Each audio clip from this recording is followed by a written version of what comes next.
All right. And then I will share my desktop. Come on.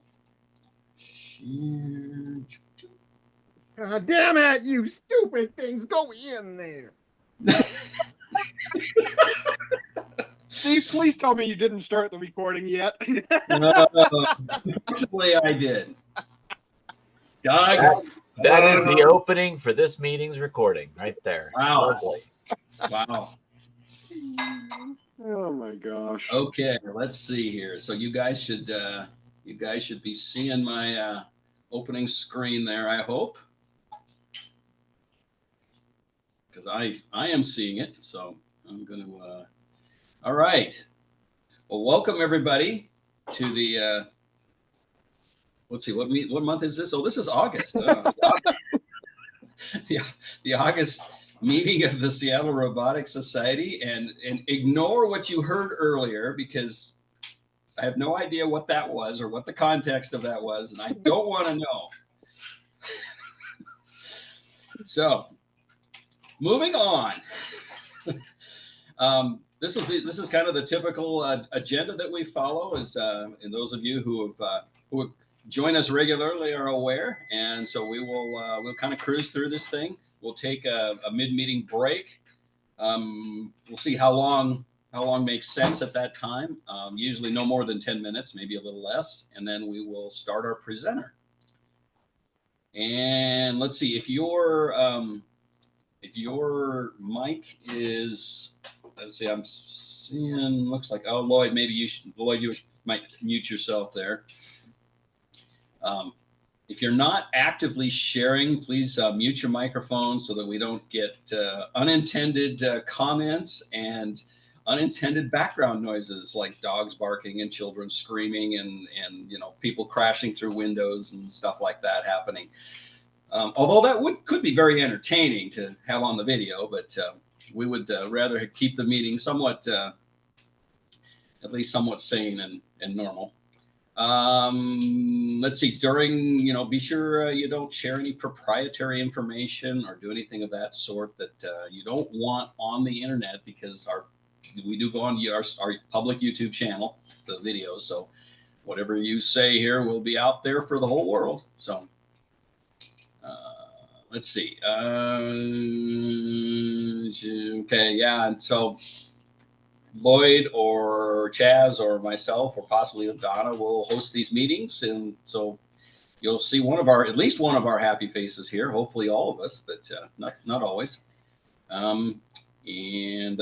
Let's see. Oh yes, and our merch store is open, and I have no idea.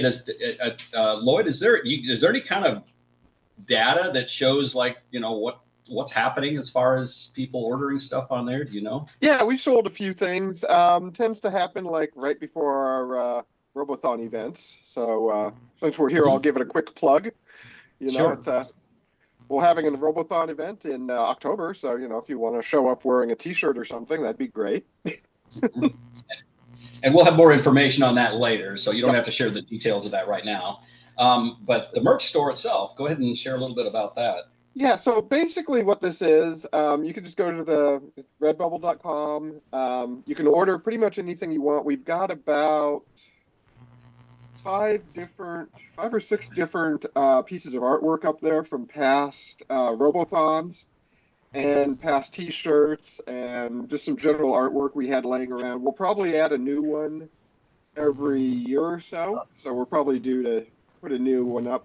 And then basically the way this store works is you pick your pattern, and then you pick the article of clothing or duffel bag or cell phone case or notebook that you want to put it on.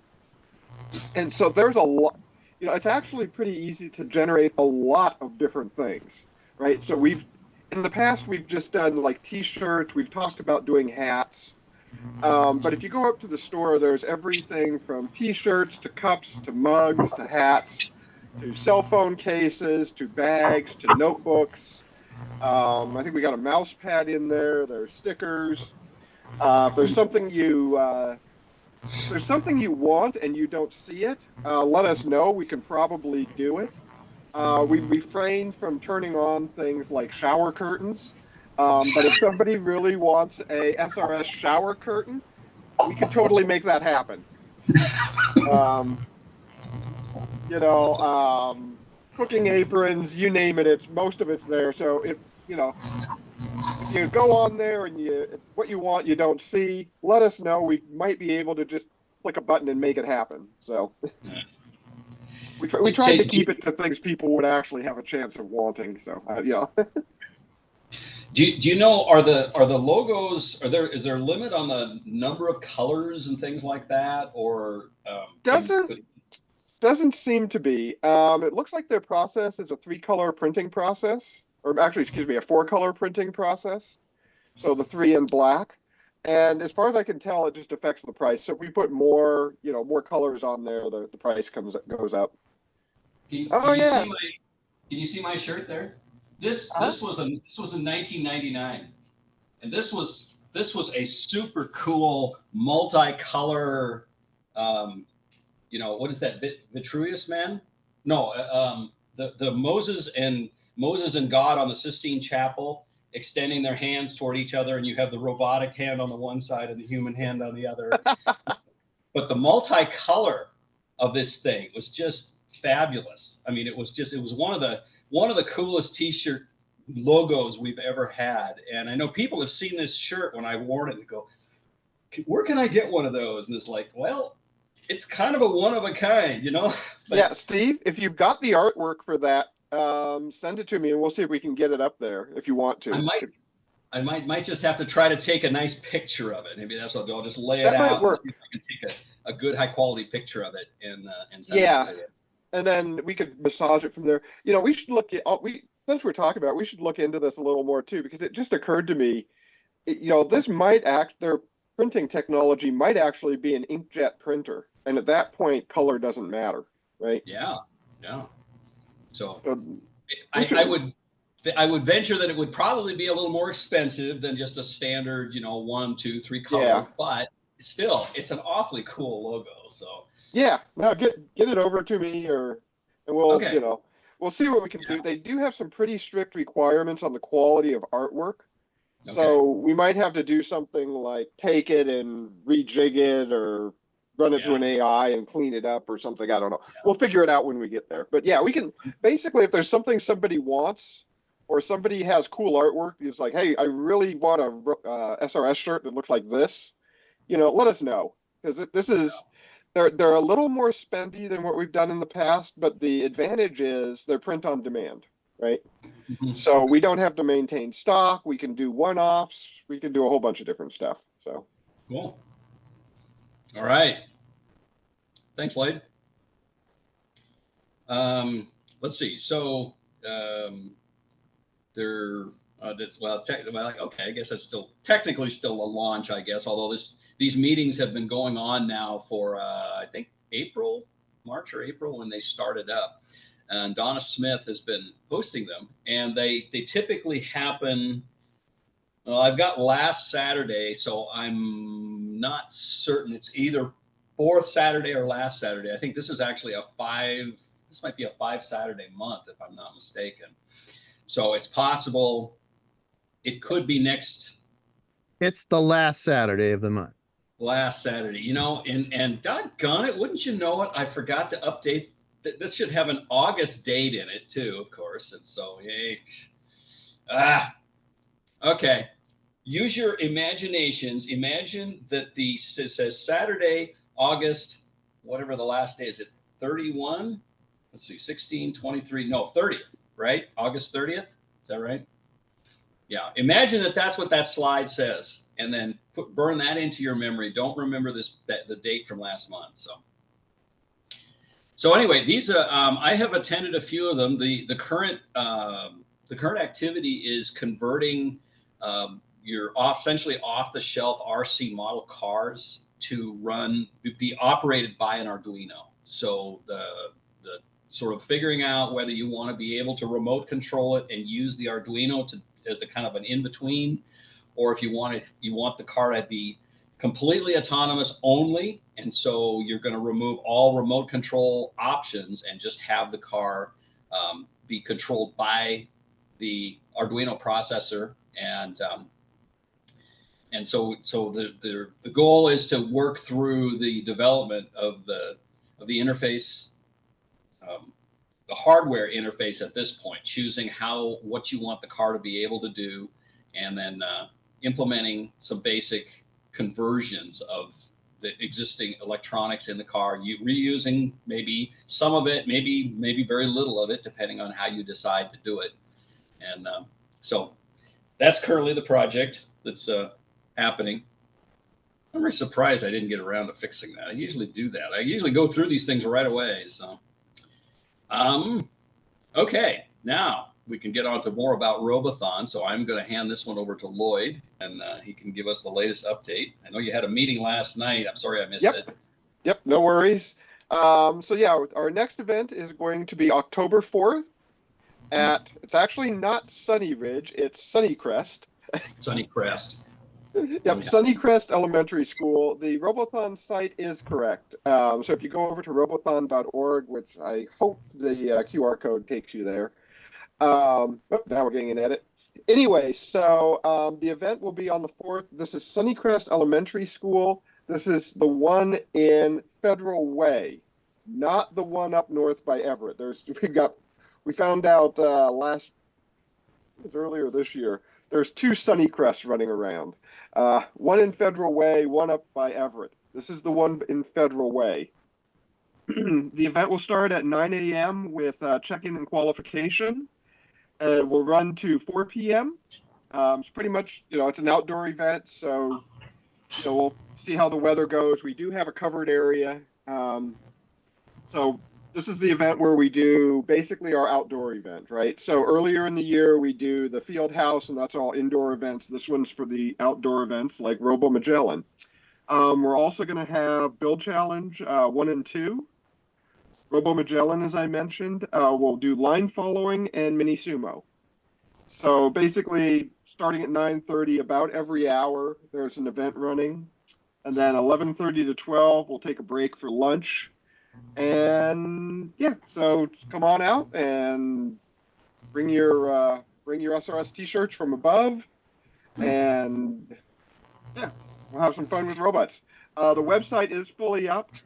If you want to register, we're trying to be really more strict now about getting robots registered ahead of time, so we know what's coming and we know what events to run. If we don't have anybody, or if we've got too many for one, we can adjust.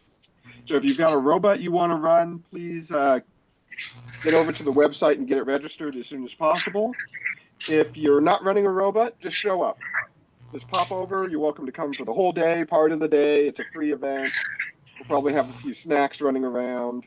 Thank you, Steve. Perfect. Anyway, October 4th. That's all I got. Okay. Anybody have any questions? Regarding, as far as the robot options, certainly go to robothon.org and you can look at the rules for any of the contests that are happening there, and don't feel like you have to build something brand new either. If you've done competitions in the past in Robothons, and your robot's been sitting on the shelf gathering dust, maybe it's time to dust him off and put him back to work again. See what you can do with him. So maybe a little update to a few things, but so love to have lots of participants and fun activities. And do you guys Lloyd, do you guys have like food trucks and stuff, or what do you guys do? No, we're not doing the food trucks. So I think probably we'll talk about this a little more as we get closer to the event. This one, what we've traditionally done in the past is, we'll bring a few snacks and stuff, and some cookies or some waters or something, and we've got those there. But for this one, most people just kind of bring their own little lunch and do their own thing. For the one that we do in the field house, we've kind of started doing a tradition of getting pizza for everybody. So, Cool. but yeah, this one's been kind of more like, bring your own and have a group picnic type of thing. Yeah. Okay. So good. All right. Okay. So then let's see. I'll go. let's see, there's just so everybody is aware of it. I know I mention this usually every month, but there's we've got some resources that I occasionally will add new links. People will reach out to the SRS, and I'm the one that usually answers the emails. And so they'll say, hey, we got this link to this interesting resource that we'd like to make available to your members. So I'll add those to the resources page. You usually find those bold on the list. So it's kind of an alphabetical list by the name of the resource. And then there's also a Makerspaces page. So I know there's lots of Makerspaces around, and there's I think there's some links to places all over the country. So you can just up on the top bar of the SRS website there's a resources link, and then you can drill down into that to get to these things. Let's see. We have any recent events anybody has been to or been aware of that they want to share about?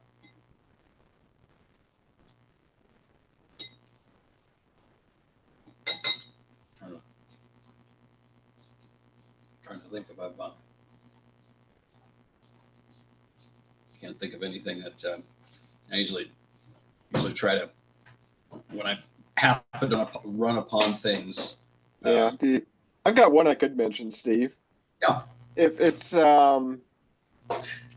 November 7th and 8th, the Seattle GNU Linux Conference is being held up at the UW. So if anybody wants to go to that, it's seagl.org. Okay. How's that? Yeah. Yeah, no, there's things happen, things happen all over the country too. So, there's like this Robot Events website. On this page here, you can find out typically contest type events that are happening all over the place. And then the guys up at the Snoko Makerspace, they do stuff often up there, and they're pretty much I think they've got stuff going almost every week, I should say. And then there's guys that are regularly up there utilizing the Makerspace. So you're a north end of the Puget Sound area. That's a kind of a cool place. All right, and presenters. I do actually have quite the list. I mean, I'm always interested in new presenters, and I love it when people actually reach out to me if maybe they attend one of these meetings and say, hey, I got this, I got something I would like to share on, and we are absolutely open to that. We've got, we're going to have our presenter today is going to present on a topic that I don't think we've had before. So I always love something that's even new and different. And so feel free to refer people to me, and send them to the Seattle Robotics Society at Gmail. You can point them there. Tell them about what we do. Tell them about the kinds of things that we're looking for. Approximately an hour-long presentation, pretty much open format, however they want to do it. And we'd love to consider them. And I'll chat with them and talk about what they've got and what they want to present. And chances are we can make it work. So. Occasionally, although we haven't had a need to do it, sometimes we'll just have an open discussion if a presenter can't show up for some reason, sometimes last minute emergencies. It does happen now and then, and then in that case, then we will have just a general topic discussion. Maybe we'll watch a couple of YouTube videos on something interesting, and then we'll discuss those, or a general topical discussion. Sometimes it's just a matter of having somebody to facilitate that. They don't have to be an expert on the subject, just throwing stuff out there, and then we just kind of talk about it amongst us. And those are sometimes those can come out to be really fun. And I've participated in some of those, and we just had some wonderful discussions about some of the fascinating things that you can find out there on the web. So anyway, keep all of those kinds of things in mind. Like discussion topics, here's just a kind of a short list of possibilities, but you know, we've done some of these already, and there's always the way the technology of this sort changes so quickly. You can go back and revisit the same topic and not have a even remotely close discussion because there's so much new stuff that's happened. So, and we've had a number of presentations this last few months on AI and AI related things. So that's particularly when you start integrating AI and robotics, you get all kinds of interesting things that can happen there. So just keep some of these kinds of ideas in mind, and I should have. I actually have. I didn't put it in here. Forgot to get it in there. But I actually have a presenter for November now who he was here last month, and he shared remember the specific details, but he was one of those folks that reached out to me and said, hey, I'd love to, to chat about this stuff that we do. And so he's actually going to be presenting in November. So I actually only have December open at this point this year. So, so anyway, when it's been kind of interesting. I've had, earlier this week, I had like 2 slots, and then people came in and filled them up. There's a new, let's see. Okay, James, get to turn this. Oh, single source, shortest path. Okay. If you're, take a look at the note that James posted in the chat there, and if that sounds like something you guys would be interested in, just put a little, hey, that sounds cool. So let me know especially in the chat. That's a good place to just kind of give me a straw poll of how you think that would be an interesting topic to talk about. And by the way, if you don't have your chat window open in Zoom, I do suggest you do that. Get it open now, because we'll be using it for questions to the presenter.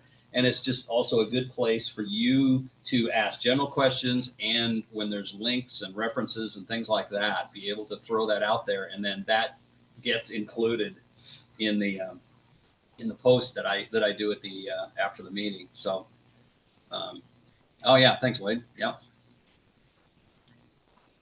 So let's see. All right. Okay, we're getting close to I'm doing pretty good on time here. As is typical, on the front page of the website there are the links, the link to the Zoom meetings, which stays the same month to month. So you can bookmark that, and it will always be the same. Sometime this week, I will get the post for this meeting up, so YouTube video will be up, and you'll be able to rewatch this meeting if you like. And when I rewatch these meetings, or when I watch a meeting that I miss, I usually run it at about 1.5 or 1.75, or sometimes 2 times, because then I can squeeze it down time wise. So it's like, YouTube is just so much fun. I find I do that a lot when especially somebody's babbling like I'm doing here. So anyway, presenters, check for upcoming meeting details. Visit robothon.org to keep up to date on what's going on there. And if you have any other feedback, suggestions, ideas, questions, whatever, you can send them to the standard club email.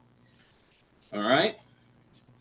So I'm sorry we won't have our presenter doesn't have a camera on his computer, so we're not going to get to see his smiling face. But so this is what he looks like, and he'll be presenting coming up after our local discussion and break. And it's like I say, this is a topic that I had the opportunity to kind of look through his presentation yesterday ahead of time, and I was like, wow, this is cool stuff, but I don't know how much of this stuff I get. And I hope you guys learn a lot from Connor, because it sounds like he's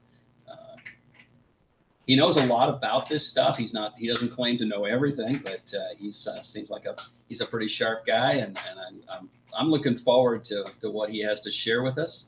And you guys be nice to him. I know you do, but you always do. But you're nice to my presenters. I appreciate that. And so I will be introducing him a little bit later here after the break. And so, in case we don't have anything in particular to share, you guys don't have something to share, I do have some interesting videos that we can use, but I would just as soon hear from you guys. So what all have you been working on, or what would you like to share today?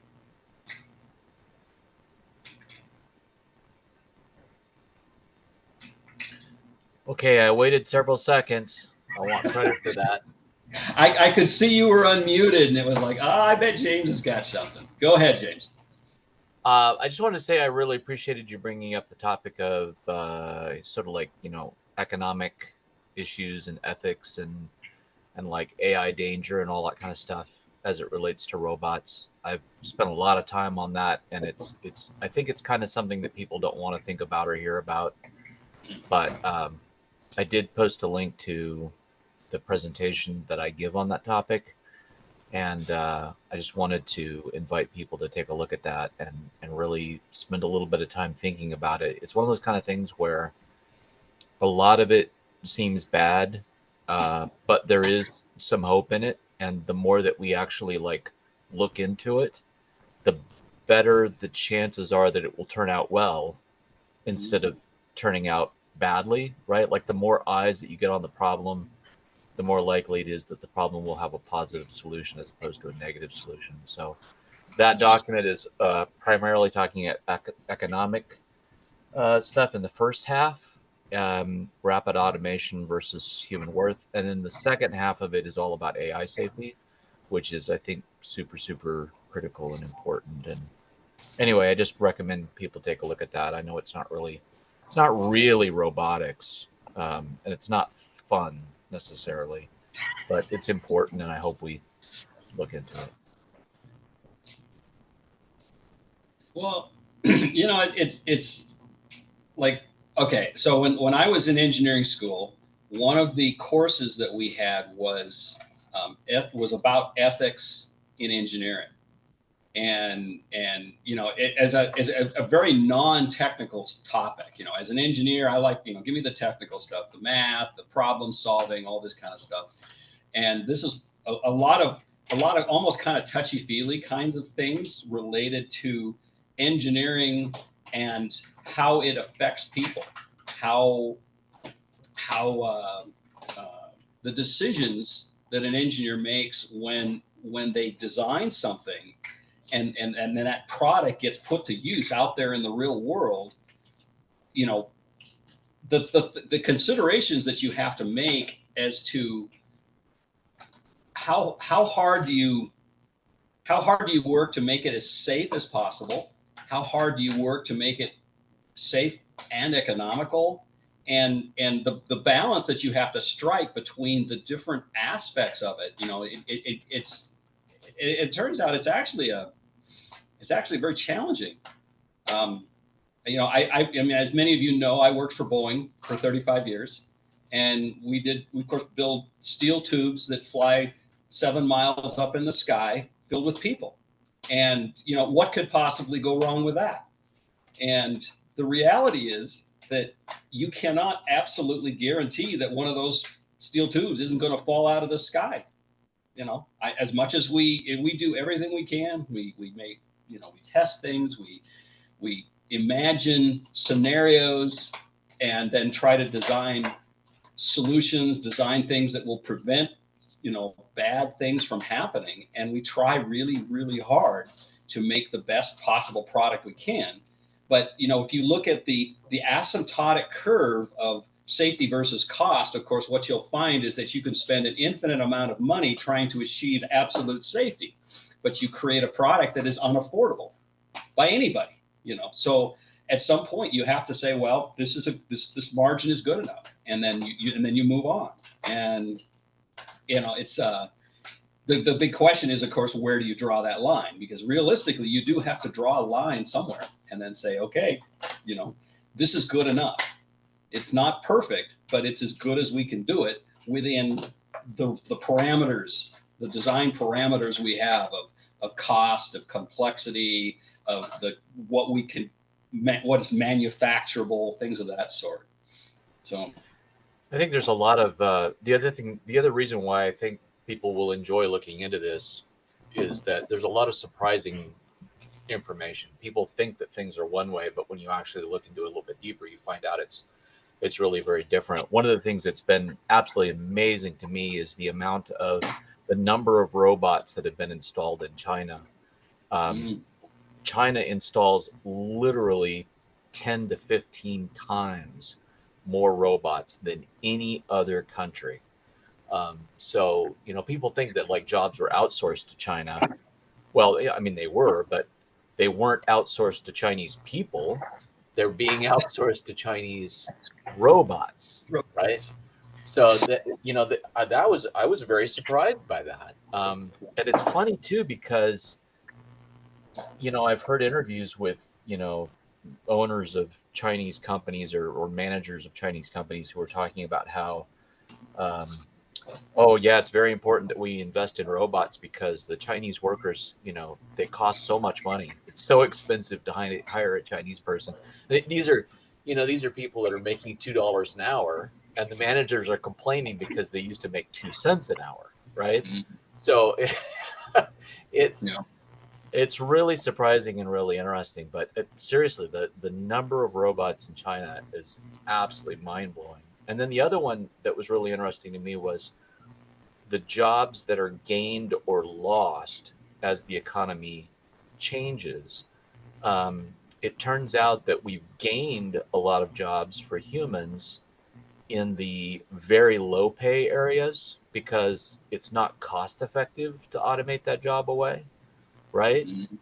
And then we've gained jobs in the very high end jobs that robots or computers can't do yet, but that it used to be that we were gaining jobs in the middle and high, and then you can see the curve shift where as the robots or AI started to be able to do more and more and more, those middle pay jobs started to go away, and only the highest paid jobs are still increasing. And now those high paid jobs are being eaten into even more and more. The thing that is hilarious to me is, okay, we are still gaining massively on the very low paid jobs for humans. Humans make excellent robots. We're really low cost and really adaptable, and we do really good manual labor and repetitive tasks, right? Which are all the things that you think robots are going to do, right? And Yeah. what happened with like art, right? So it was like, oh, we're going to make AI that can do really complicated, difficult tasks so that humans can spend time writing the next great novel or making art or doing poetry or whatever you want, right? And what does AI do better than humans? Right? It's Right. it's really kind of funny because it's this thing of like humans think that the things we're good at are easy, and we think that the things that we're bad at are hard.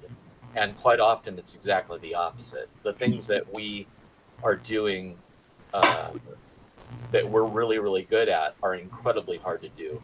You know, dancing, uh, picking fruit, um, you know, moving, walking, all of that kind of stuff, really hard for a robot to do.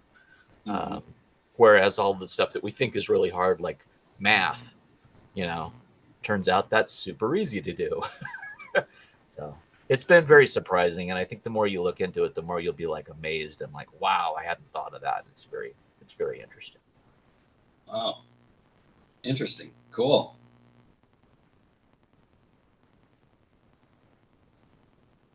Anybody else have any thoughts or comments on any of this?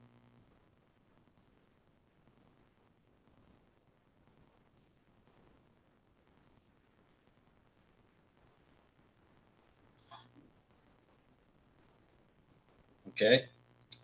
Let me see here. I would like to. I'm going to try to. I hope I can. I hope I can find this here now.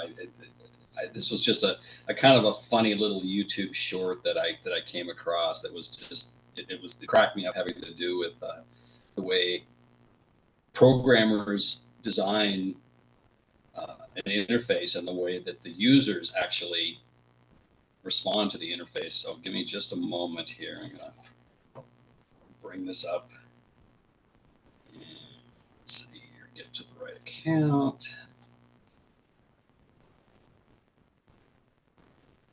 Come on.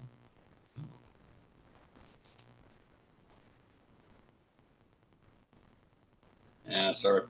I'm doing this on a Chromebook, so it's pokey at times. So sorry about that.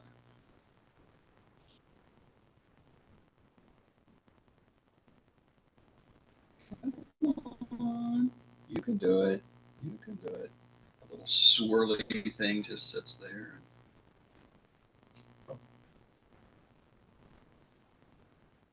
Come on. Come on. Here, boy. Here, boy. Come on. You can do it.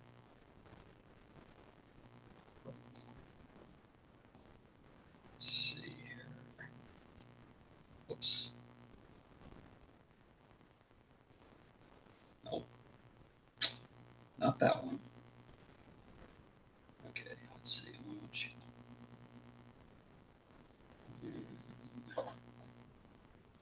All right, almost. Thanks for hanging with me here.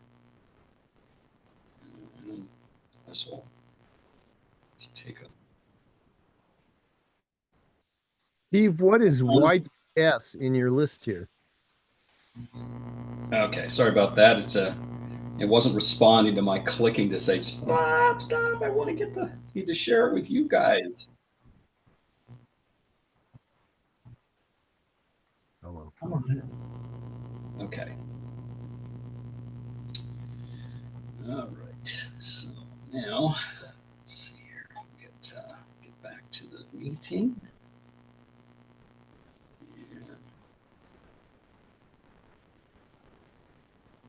Oh, stop it.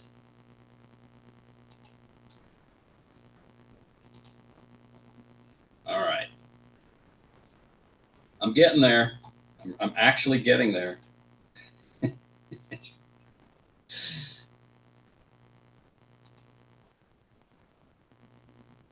Okay, and then give you the audio.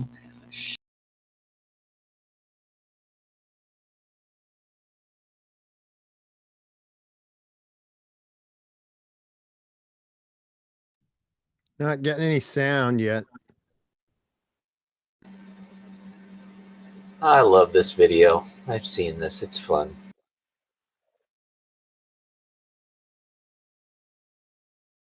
Yeah, Up next, we've got this thin rectangle. the thin Can you guess rectangle. where that goes? The thin rectangle. That's right. It goes in the square hole. And up next, a cylinder. The circle. I think that goes in The circle. the square hole. Now, we've also got this semicircle right here. Do you see a slot that would fit The semicircle. semicircle? The semicircle. That's right. It's the square hole. Okay.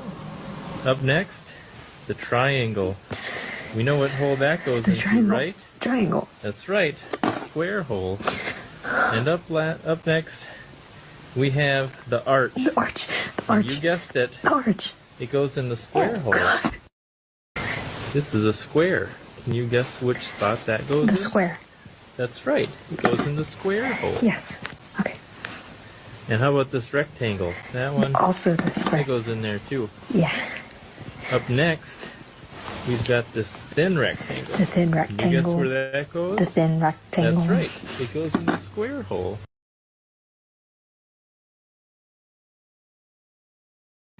Ah, God, I love that video.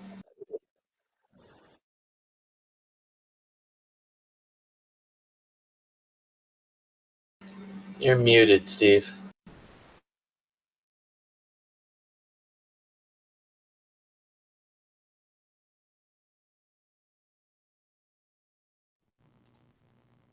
Go on.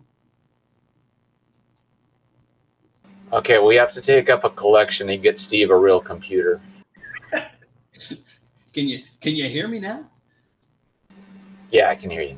Yeah, the lady in this in that video she was, I mean, it was just her facial expression, and you just watched her, kind of auger into despair as she watches the tester, doing things that I don't know, how do you describe that? I mean, it's like, well, he is like he did the easy thing. I mean, it's like, well, everything fits in the square hole.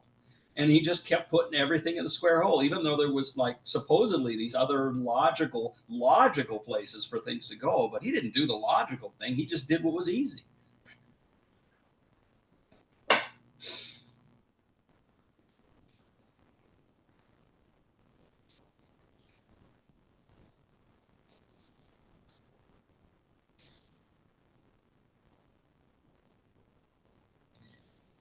All right, let's see. I wonder if I've got any. Just see if any of my other.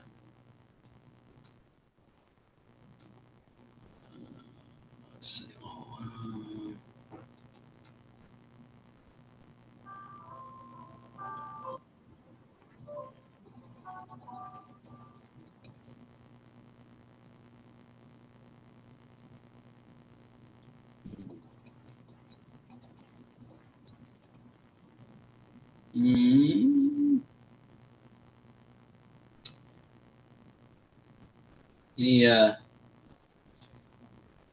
Any other thoughts? I'm looking to see if I gotta see how to. Not sure what exactly that one was about there. I'm looking at some of my other videos. Some of these are pretty short. Oh yeah. Let me see if this one will.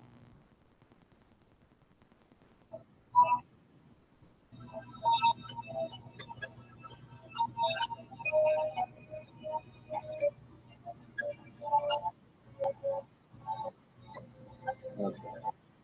I think I'm going to mute that guy. So stop it. Let's see here. How do we get it? There it is. Okay. That one. Okay.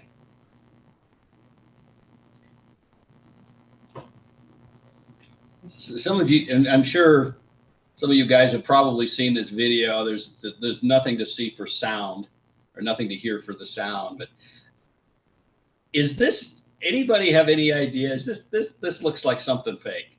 I mean, it's just like this robot going totally berserk and picking up this big box and throwing it at the guy. Yeah, I can't see that being real. I mean, You know, the only way that's real is if it's being teleoperated and the teleoperator is getting fired or something and is upset. yeah, the way it's like, it's almost like if the guy was close enough, the robot would have grabbed him and picked him up and threw him or something. Well, his reaction to it is one of the reasons why I think it's like a put on, because like, why would he like put up his hands to tell the robot to stay back when he knows the robot can't move off the base? It doesn't make a lot of sense. Yeah, it kind of has that. Well, and like and one of the other things that you can oftentimes tell, you can tell how fake videos, when it's like the video has all the right camera angles.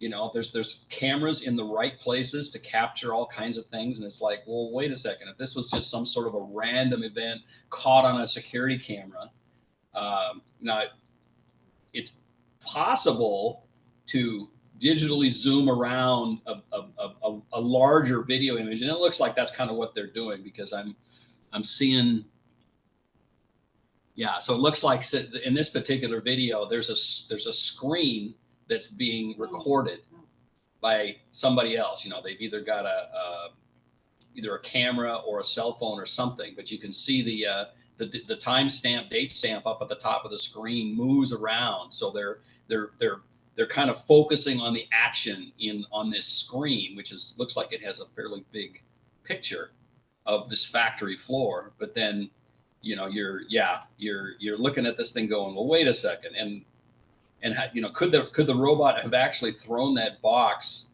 the way it did? I'm imagining the physics of, you know, picking up a box and throwing it. So I'm going to watch that part carefully here. When the robot picks up the box and throws it at the guy, does it?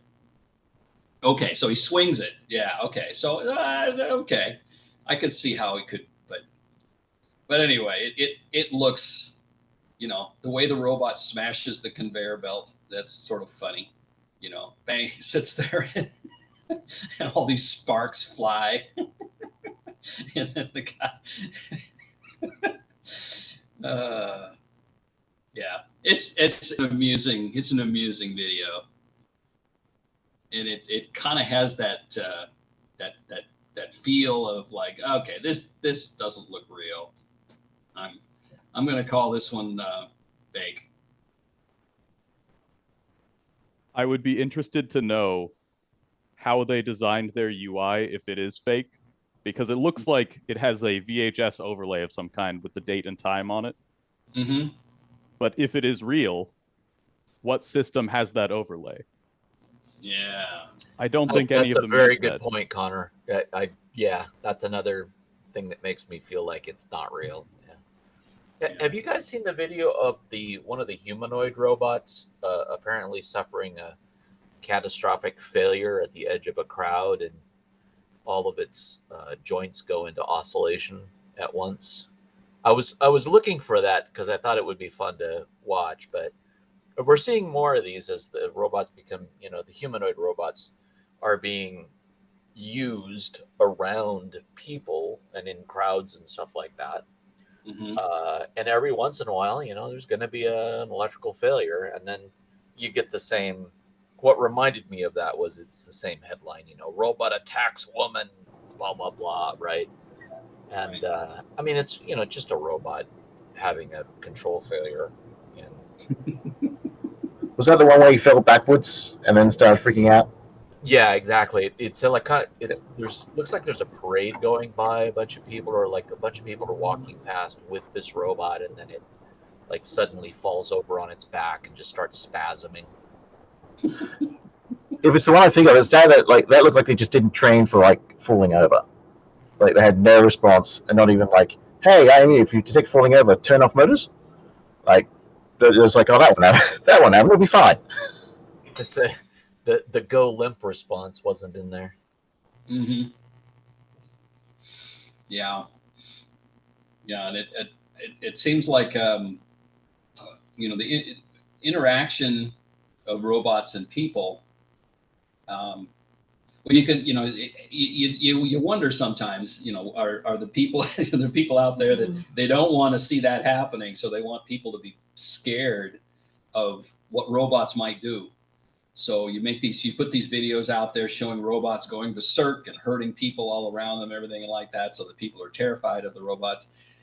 But, you know, that comes back to really the design of machines. I mean, you think about it, it's important for robots to be safe if they're going to be around people, and particularly industrial robots, you know, and there's all kinds of, you know, all kinds of safeguards and things like that have been incorporated in industrial robots. But, you know, if they're capable, if a robot can pick up a car chassis in a plant, it's obviously a very powerful robot, and a human being anywhere within the workspace of that robot could be seriously hurt or killed by that machine, because, you know, it has to have stuff programmed into it to know not to hurt a person or hurt something that you know, comes into its workspace that it doesn't know about.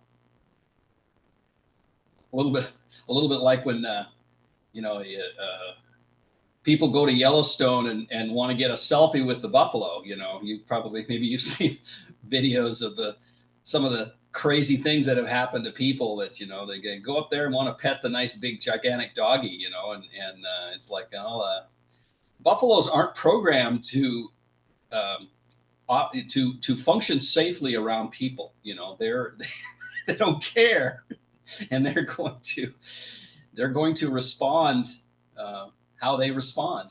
You know, their instinctual programming is going to kick in, and they're going to do whatever they want to do. And if they don't, you know, especially if there's a young one around, you know, people will do that. Oh, look at the cute little baby bears. You know, I want to have a selfie with that baby bear, and Mama's standing there, and it's like, not a good idea.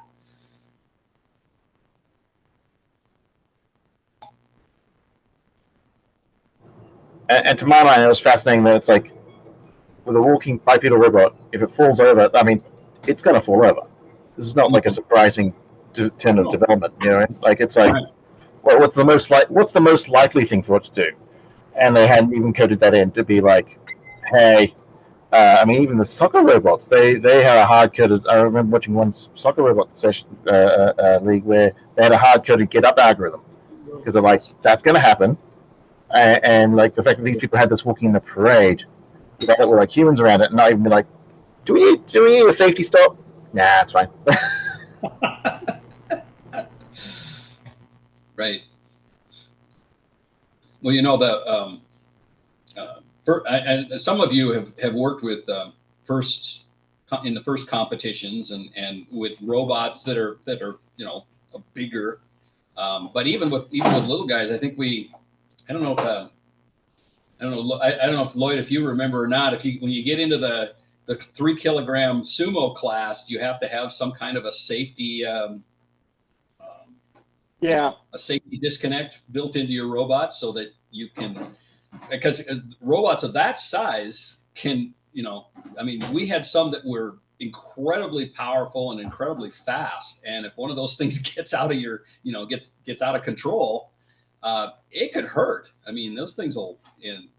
Yeah, basically anything that's got any weight to it. That Donna would know for sure on the sumo stuff because she's deeper into it than I am. But I'm pretty sure, yeah, you've got to have a safety stop on the 3 kilogram. I know for sure on the Robo Magellan robots, you've got to have it, and I think on the SRS build challenges, because those are bigger as well, I think there's one there too. Well, it makes sense. Anytime you're talking about a machine that's big enough to actually hurt somebody, if it goes out of, you know, something unexpected happens. Yeah. Yeah.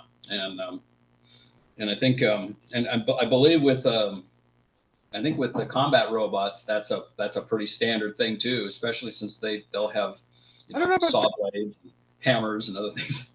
Yeah, I think War addresses it a little differently though, because War, you put it in the arena, and it stays in the arena. Speaking of that though, I took some of my grandnephews and we went and watched a competition here in Idaho, and they had these little the competitors had these, they were like jigs that they put around the weapons. It was like interesting. When they would have it, they would put it in the arena, and then they would take the jig off, which then neutralized the weapon. So if it was a spinning blade, it would have been a cover. If it was some kind of a hammer, it would have been something that would prevent the hammer from moving. So now in the case of those, you know, the combat robots are remote controlled, and so your danger is more that something in the control itself, the remote control, goes wacko. You know, this is not, because those are not autonomous. Those things are pure remote control robots. But even so, they have mechanisms that would keep the dangerous parts of the robot from doing anything. Sometimes maybe even lift the wheels off of the platform. You know, something that would go around the robot, lift it up slightly so that if the wheels engaged, it wouldn't be able to take off. It would just sit there and spin its wheels.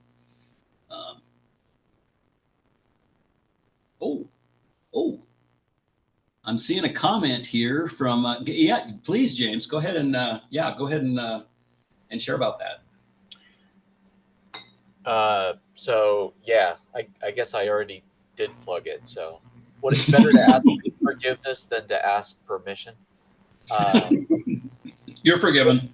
It's kind of a weird class because it focuses on using JavaScript, and now everybody's always like, "Why are you using JavaScript this is on a robotics class?" And the answer to that is because there are a lot of students who are not allowed to install software or do things on their computers because they're school based or whatever. And so JavaScript, runs in the browser. You can do all kinds of funky stuff with it. Also, the IDE that we use is based in JavaScript for the simulated robot. And we also, the physical robot, for those students who can get a hold of it and use it, is a little ESP-based robot that serves up a web page. So the programming that you can do on that is to reprogram the JavaScript that is served by the robot into your web browser, which then runs actually in your cell phone or tablet or PC or whatever you're using to connect to the robot. So that's part of the reason. The other reason is because JavaScript is not that far syntactically from C or C++, which are the primary languages that are used in there. And this is a starting class. It's not really designed for like expert programmers or whatever. I think that learning any programming language is beneficial. But the class is 10 weeks long. It does give you 3 credits, college level credits. You have to request that transfer of credits at the end of the class, but it can be done. And there's tuition help available. It's not super cheap, but it is a good class. And I hear wonderful things about the instructor. He's a great guy and really dedicated to making sure that the students understand things and have lots of supports. It's remote and async, so in other words, there isn't any specific class time, and there's no like location requirement. I've had students from Kenya. Actually, had a really good student from Kenya, and all over the world. It's also good to kind of like make friends and get involved with groups from all over that are interested in the same things. So it's a kind of a social thing as well, which is important. So the first one starts, the class starts September 22nd. So basically coming up in a month. There are still seats available now, but the class does normally fill up, and it's targeted towards, like high school students and kids who want to have some shot at having a life in this crazy ass robotic world that we're building now. So thank you. If students miss classes, are the recordings that they can watch, or is it just intended to be a live? No. There's no class meetings. It's not like that. So it's like YouTube videos and videos that I've recorded and readings, and there's quizzes that are administered through the computer system. Okay. And so exercises. Self-paced. It's self-paced. Yeah, async. I should have said self-paced instead of Self-paced. async. I would have made it more clear. Yeah. So you can do your homework while you're sitting on the toilet.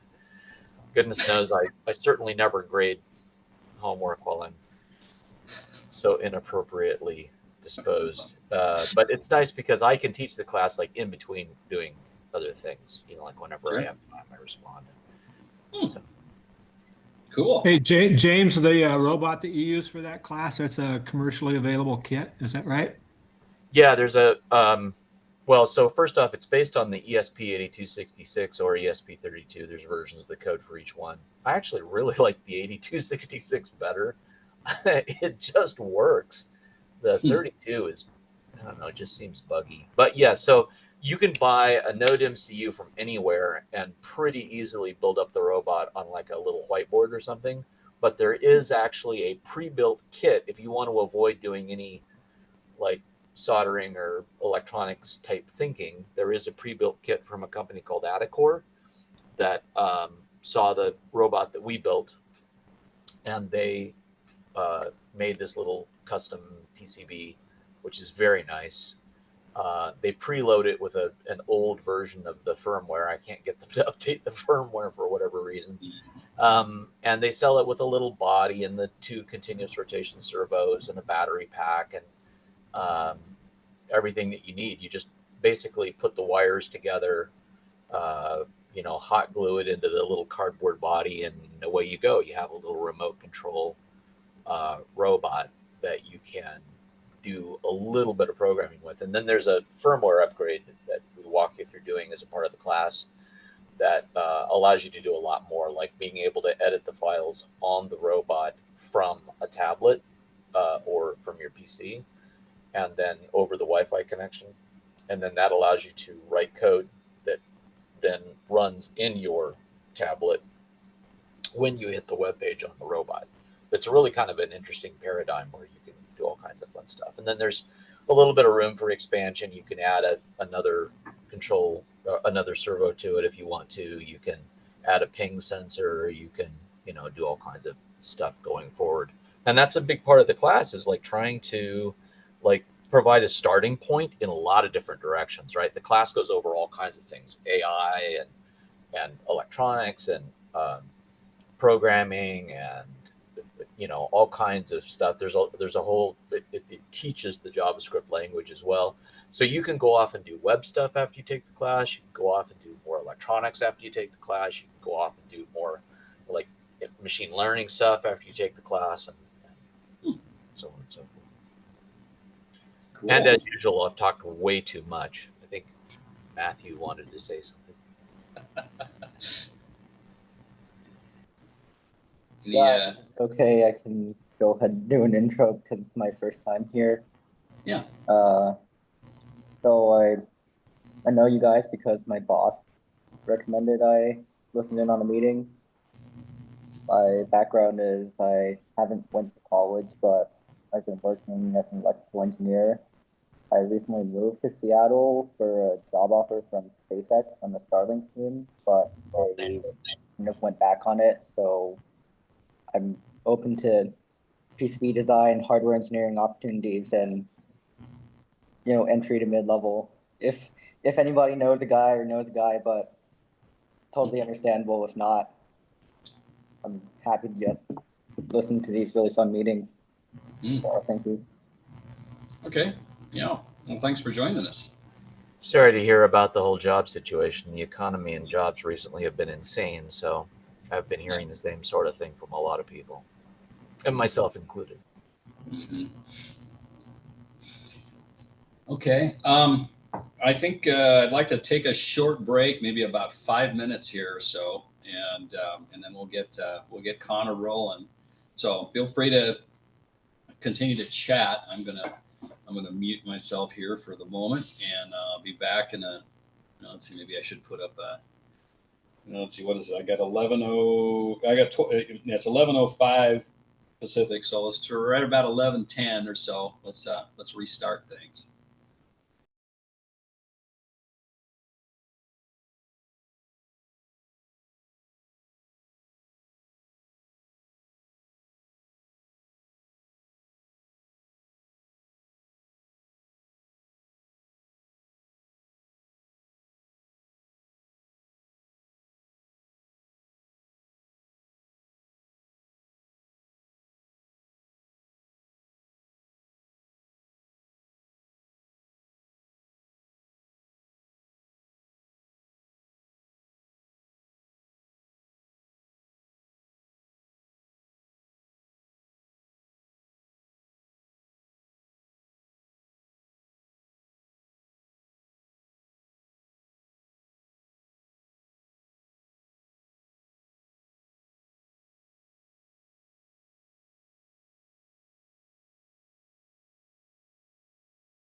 You guys are real quiet this month.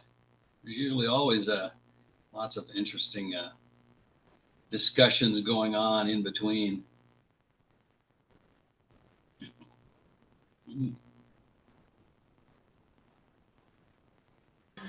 Is there time for me to insert my standard thing about getting Bob to do machine vision talk? Yeah, I didn't see him. I don't see him on the attendee list today. I did ask him, and he's more than open to it. It's just a matter of getting things pulled together. So I don't know. I guess I could see. It's I have an open slot in December, and I should see if he'd be willing to commit to that.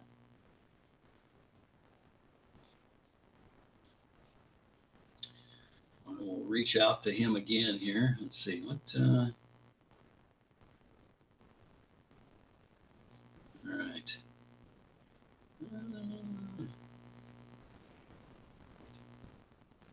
Cool. Yeah. Okay. So I'm getting.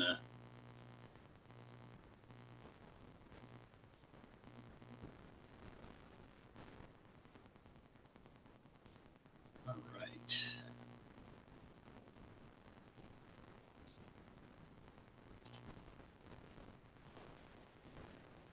Okay, so I'll go ahead and throw my slide for Connor back up here, and I will let him. Let me see here if I can.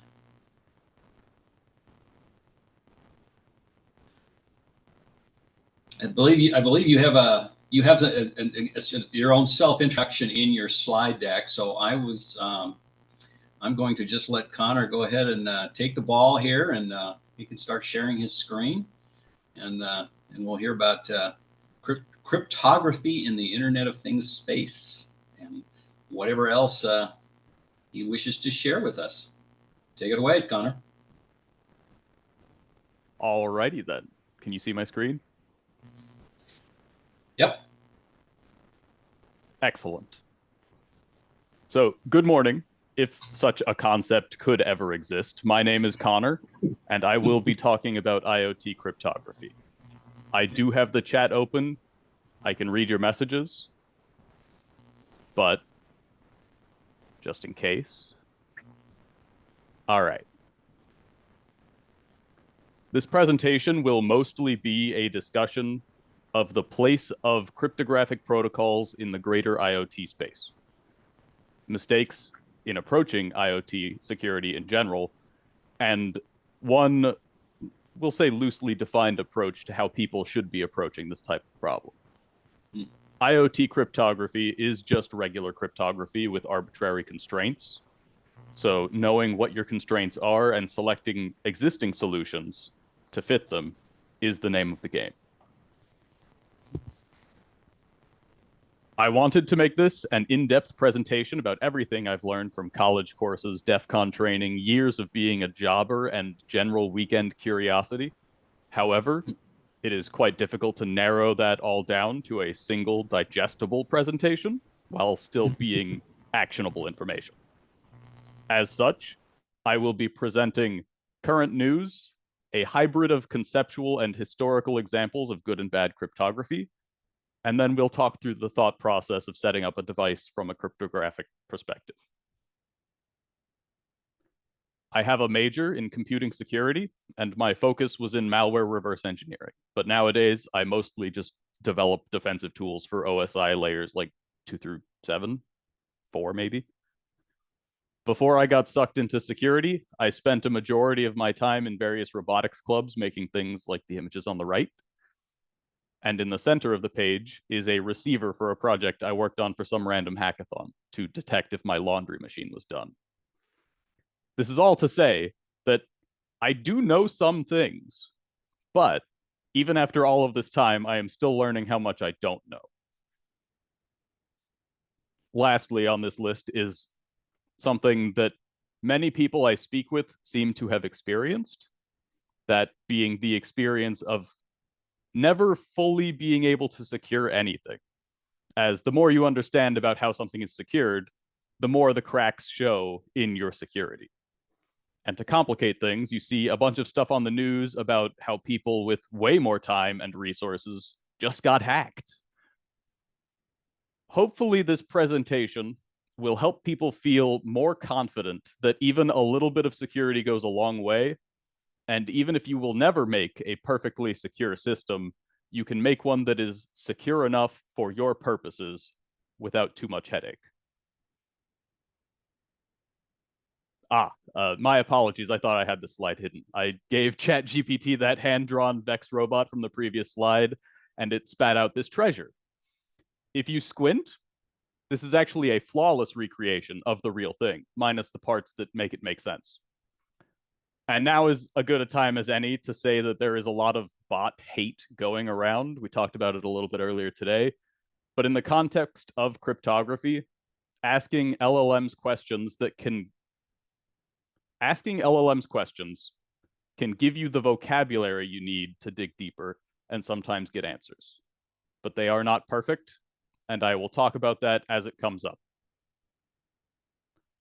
For these types of questions, internet-connected LLMs are significantly better than those trained on data, even from like a few months ago.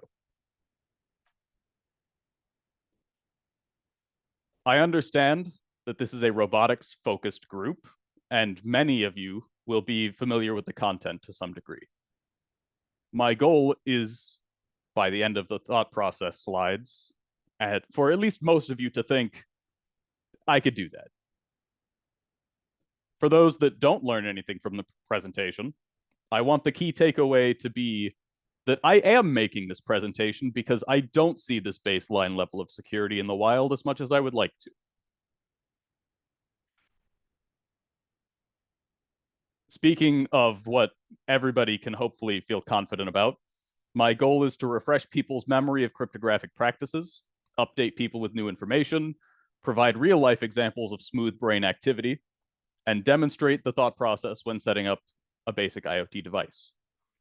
Cryptography is designed to be secure, so most exploitable vulnerabilities arise from incorrect implementations, misconfigurations, or bad permissions.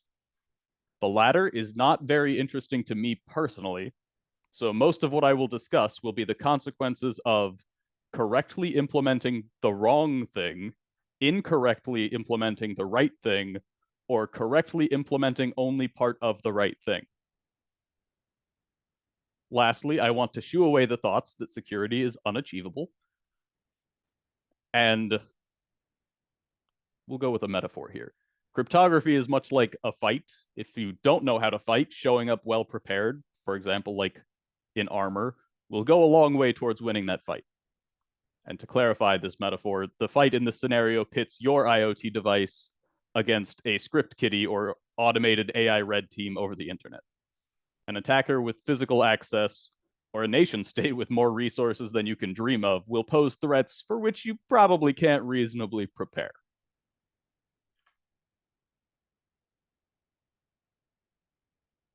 I do not have time to get into the weeds on everything. We will not be covering how to perfectly secure a device. I will also not talk about the math behind most of the algorithms, except one short visual example of lattice-based cryptography because I think it's neat.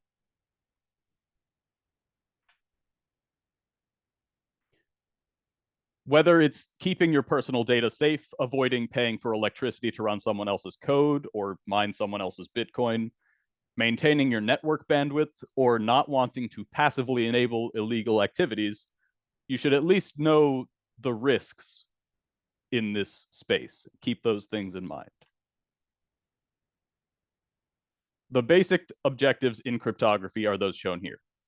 It is perfectly fine if you look at the risks and conclude that you don't need confidentiality, integrity, or authentication in your project. That should be a conscious decision, though. And unfortunately, many IoT companies consciously decide not to aim for these goals,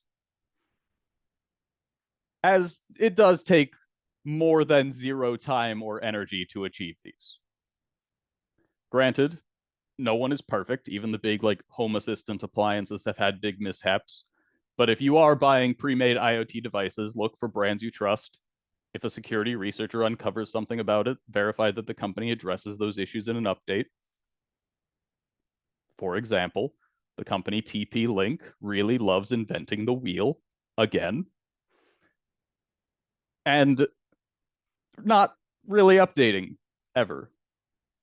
So this combination leaves you with a device that has reinvented bugs that the security community solved ages ago, with little to no hope of getting them fixed in an update.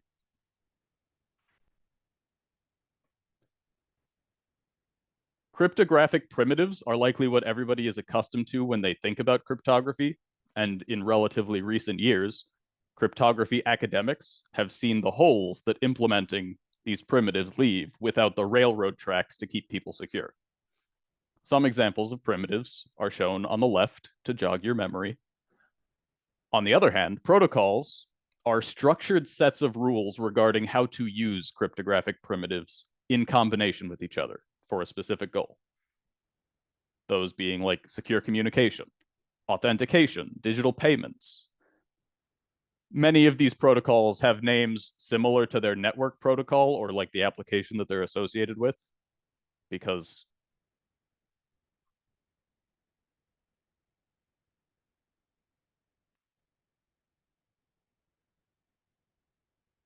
I think we lost you there. I don't hear you anymore. sorry, I got distracted by chat. Cryptography versus cryptology.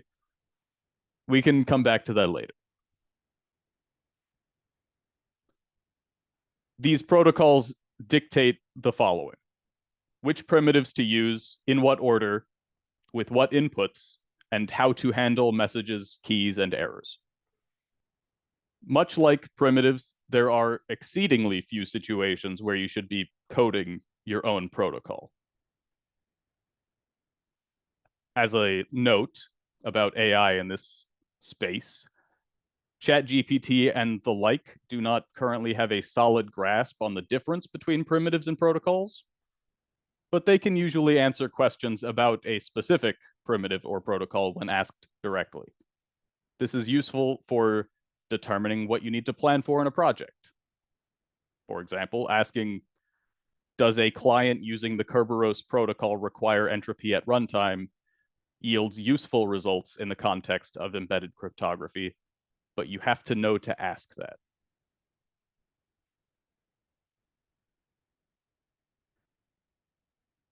It is not my place to say whether you should throw away your TP-Link devices or not. If they work and you need them, they work for you. I don't want to tell you how to live your life, but next time you think about updating, don't go with TP-Link.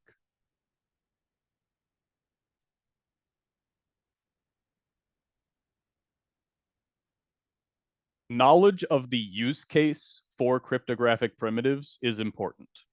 Shown here are a few that frequently show up across most protocols. And the function of a primitive is almost always directly linked to at least one cryptographic goal. There are different types of primitives, or there are way more types of primitives than you'd expect, and each for increasingly specific use cases.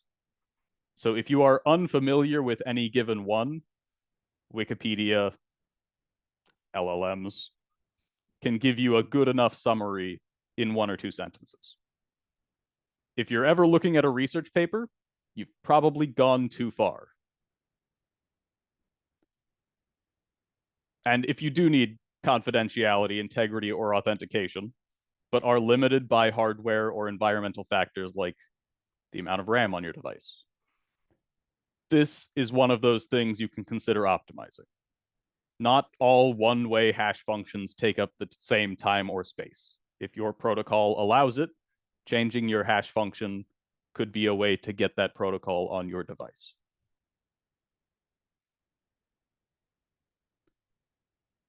Simply put, encoding is not cryptography in any capacity. Changing how the content is represented does not change the content itself. Encryption is confidential. Encoding is not. Anyone can decode something and only those with the right secret should be able to decrypt something.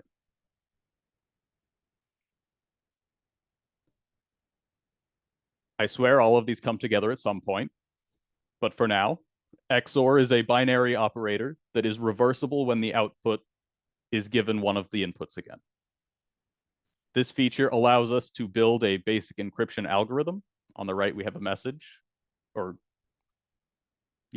the right, we have a message, the plain text, and we XOR that with a key to get seemingly random output. Since this is reversible, we can apply the key again to the ciphertext and receive the original message. A one-time pad is an XOR operation on plain text with a key that it is at least equally as long. With true key randomness, this is essentially the perfect cryptography implementation. So that's it. We did it. We solved cryptography. With one small exception. While a one-time pad is essentially the ideal encryption, it is almost completely useless in practice. The entire plain text is XORed with a key that is equally as long as the plain text, and it is here where life gets in the way. To send a 1 byte message, you need to send a total of 2 bytes, the ciphertext and the key. Transferring the key to a receiver for that recipient to later use would also need to be a secure process for any of this to mean anything. Naturally, you can't send them together, as anyone that saw both of them together could just extract the plain text. And therein lies the problem at the center of this presentation. The one-time pad is a perfect example of this, as the primitive is excellent, but there's really not a protocol that can reasonably support it. This is one of the key takeaways that I want to convey in this one-man show. If you wanted to send a message, though, what might that entail? Signal is the most user-friendly iteration of a secure messaging protocol that I have seen to date. And consider the protocol that it uses for sending a message, aptly named the Signal protocol. Sending a message securely is a problem as old as messages themselves, but I want to draw your attention to the number of primitives used to send a single message.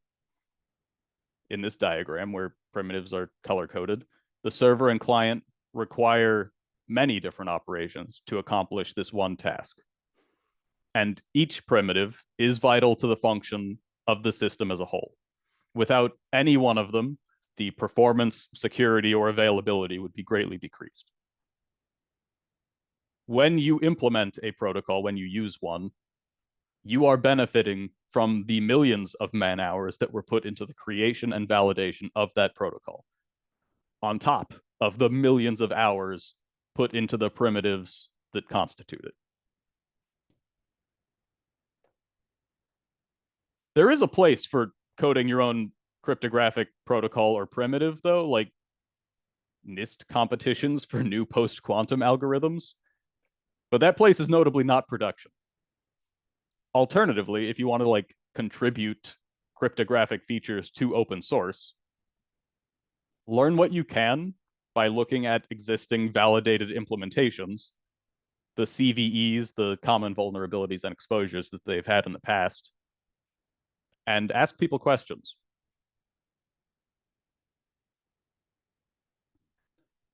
So most people know about encryption primitives at some level, but they are unfamiliar with the concept of protocols. So let's be bad. Let's send a message using encryption itself. What could possibly go wrong? Consider this scenario. Alice sends Bob an encrypted message. Mallory, on the right, also sends Bob a message. Just because Bob can successfully run the decryption algorithm does not mean he can confirm who sent that message. He can only conclude that the sender holds the encryption key, has a copy of a previous message, or just sent garbage. Encryption alone only offers confidentiality and no other cryptographic goals. Now we consider this scenario. Alice sends another message to Bob. In transit, Mallory changes this message. Bob receives the modified message from Alice, and using purely encryption, Bob has no way of knowing that this message has been tampered with. With this misconception, he thinks that Alice sent the mangled message intentionally. In this scenario, Mallory could either be like a malicious attacker or just an electrical short. Things happen. Either way, the message is no longer what Alice sent. Encryption alone does not provide integrity. AI side note again. ChatGPT 5 was released like this week, and we'll get this wrong sometimes. Knowing what the primitives you need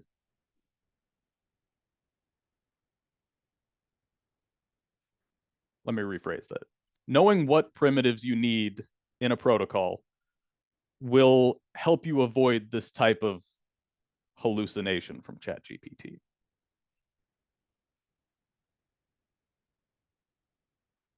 This ends the section on the pitfalls of bottom-up thinking. Nowadays, when visiting a website, it is expected to be using transport layer security, normally shown with like a lock in your browser, little lock icon. If you go somewhere that doesn't support TLS, your browser will alert you, probably. The process behind this has a lot of steps involved, one of which is that it authenticates the server that you are visiting using certificates. Think of certificates as like passports for the server. And much like a paper certificate, they're just words on a page, but you recognize the authority that issued the words and paper. In this case, your browser is pre-configured to recognize certain authorities. And you can add more. You can add more authorities if you want, but they will be under your own authority. Similar to how you can make your own passport. It's just why? What are you going for there?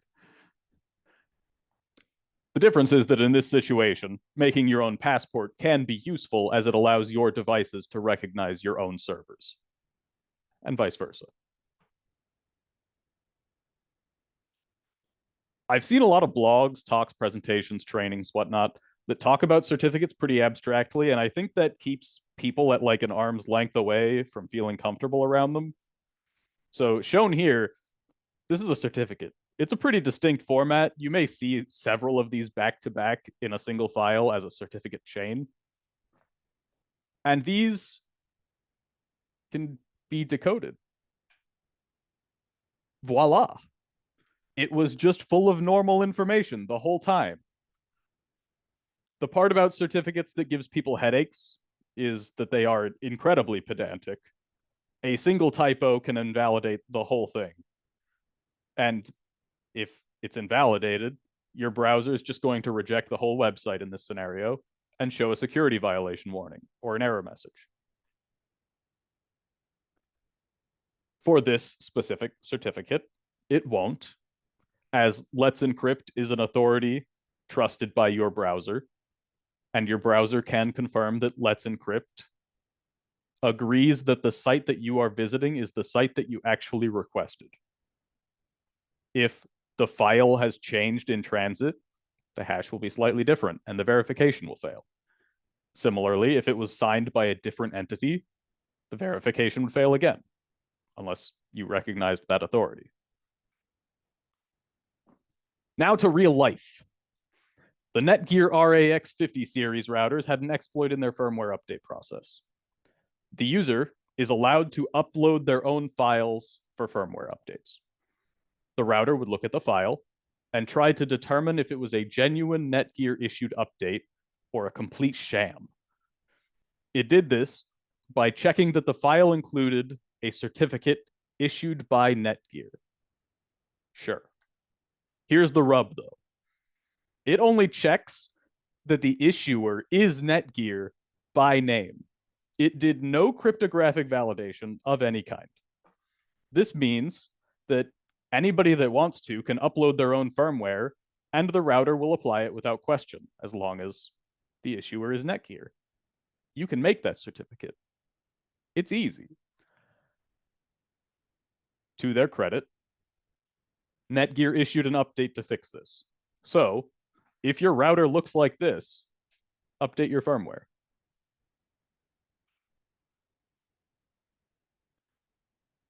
RSA keys are getting almost notoriously big to provide reasonable levels of security. So if your environment does not have the resources to use strong RSA keys, use a different algorithm. Password-based keys or short RSA keys do not provide much aside from like additional overhead from security researchers. And this is not an IoT specific incident, but I think it's notable. So in January 2023, not that long ago, a security researcher uncovered fraud prevention software in South Korea used on nearly all computers that access bank accounts or do similar activities. And the gist of it is that the software provided hardware, OS, networking, a list of running process, and way more from the host to the server when visiting a bank website or similar. Bank sites would use this profile to identify users in hopes that they could determine if it was really that person. It was in addition to their login, but it helps. Luckily, this was encrypted information, right? Actually, yes, it was.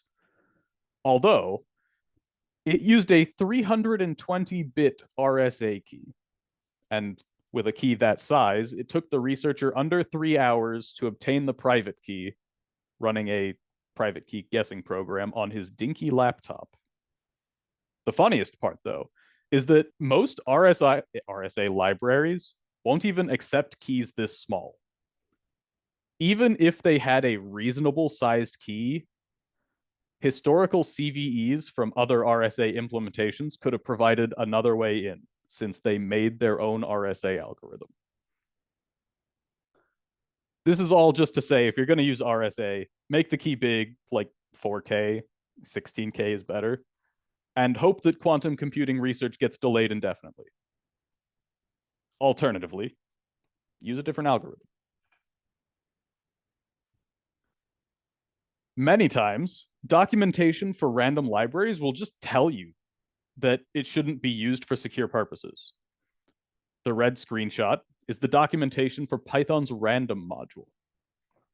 Standard function or standard library functions generally just don't provide true randomness by default. Ensuring your data comes from like dev random on Linux is generally enough. Dev urandom is normally fine and does not block. However, if your system runs out of entropy, it will start returning non-random bits. If your library doesn't say where it comes from, it probably defaults to a pseudo-random number generator seeded by the current time. Not even like a cryptographically secure pseudo-random number generator, but we'll get there later. Instead, you can use dedicated cryptographic libraries like Sodium for Python. In the case of Auth0 by Okta, a popular JWT decoding library, this concept appears a little differently. The library will function perfectly fine, in air quotes. The JWT tokens will be decoded, but they will not even attempt to verify the authenticity. While this library is specifically for browsers, and browsers may not care about this, as they're just issued a JWT, this library is not limited to browsers and has seen use on server side.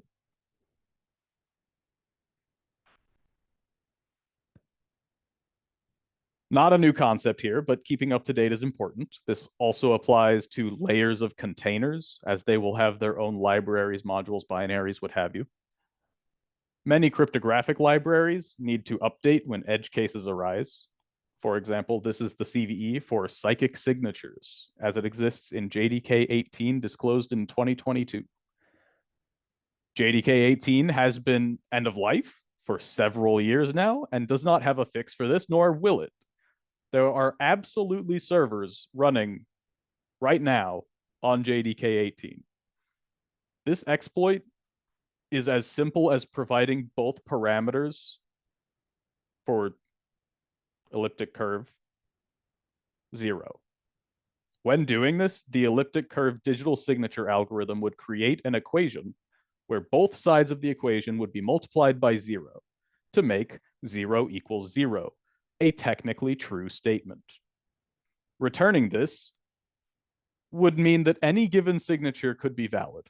You don't have to do anything except provide zeros.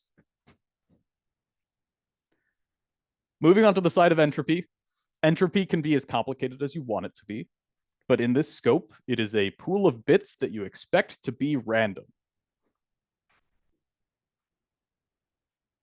Assuming that a coin actually has a 50% chance for either side, a single flip would provide 1 bit of entropy. There are 2 possible outcomes for each flip. So, like 2 coin flips would be 2 bits of entropy, and so forth. Computers are deterministic machines. They cannot create random data from nothing. So there are 2 methods of gathering entropy: software and hardware. Software generators generally start with a seed and perform an operation on it to increase the state in an arbitrary way, where hardware-based entropy collection generally collects data from external sources and puts it into bits. The software generator on the left is the middle square algorithm, originating from like 1947 mathematical theory. It takes a 6-digit number, squares it, and then takes the middle 6 digits as the next seed. On the right, the hardware random number generator shown is a Geiger counter measuring radioactive decay as a source of entropy. We'll come back to this in a little bit. So we're put in a room and forced to guess the outcome of 8 fair coin flips, 8 bits of entropy. Given this, there are 2 to the 8th possible combinations of coins, aka like 256 possible outcomes. How can we guess the correct bits in the correct order? We need to reduce the search space in any way we can. The first option here, say outcomes aren't independent. We can use that to our advantage.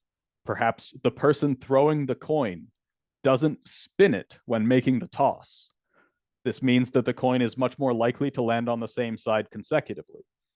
The outcome of all heads or all tails becomes significantly more common. If the coins have additional material on one side, say like heads, it could be weighted down on that side, making all tails significantly more likely than heads. And lastly, if we can influence the outcome, like harassing the person that tossed the coin or giving him a coin of our choosing, we may be able to also better predict the next flip. And this metaphor does map pretty directly to bits, although there are a few more scenarios that are viable to reduce the number of items in the total search space, like if someone reuses old tosses, or heads being the third outcome all the time for some reason. Things like that happen more than you'd expect.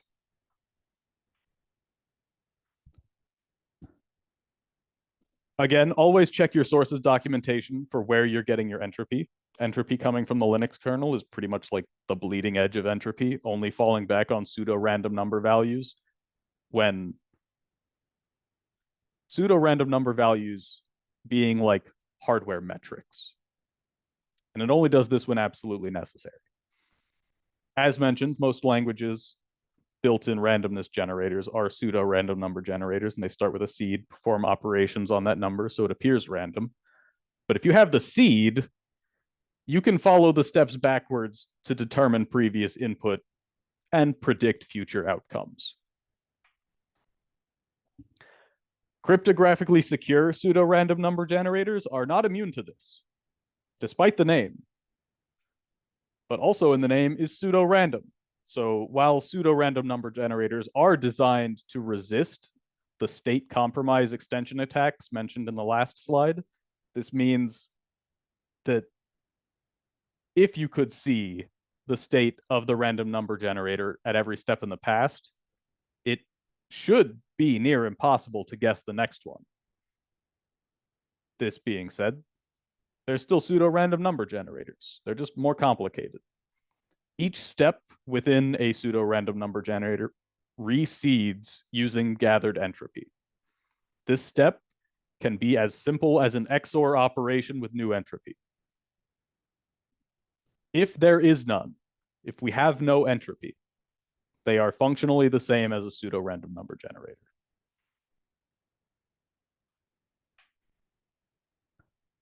To have any expectation of security, one must have at least one source of true randomness.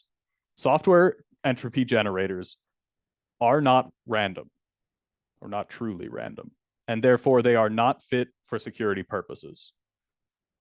The only place to get real randomness is the real world. Last section before we try and combine everything that I've shown. In 2024, the Secretary of Commerce approved 3 Federal Information Processing Standards, FIPS, for post-quantum cryptography. The old stuff is not broken. This is not urgent. This doesn't make old cryptography worthless. It just means that better options are becoming available.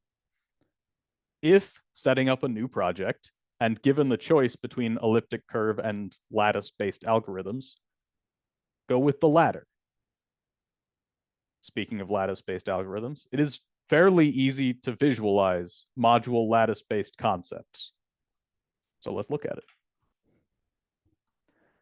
Lattice-based cryptography works by using vectors to reach a specific point in a set of points. The set of points are all of the locations that can be reached with one combination of the given input vectors.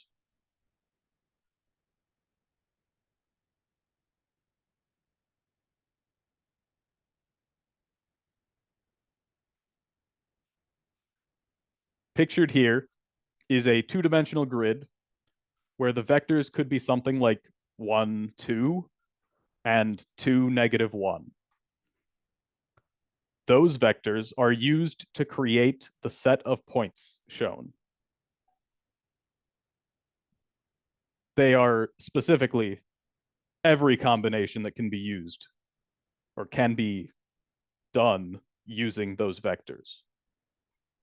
The private key in this scenario would be one of the points that makes up the grid. The public key is a point in space on the, not necessarily on the grid, but probably, that is closest to the private key location compared to other locations in the list of points.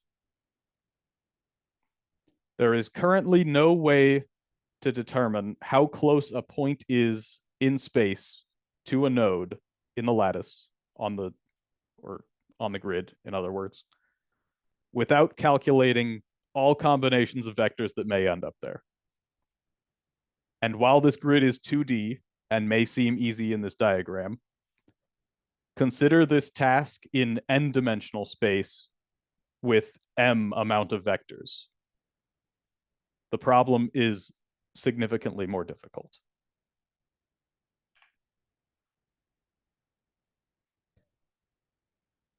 All right. Now think about the following solution to all of our problems. A sensor that detects our presence in an office chair.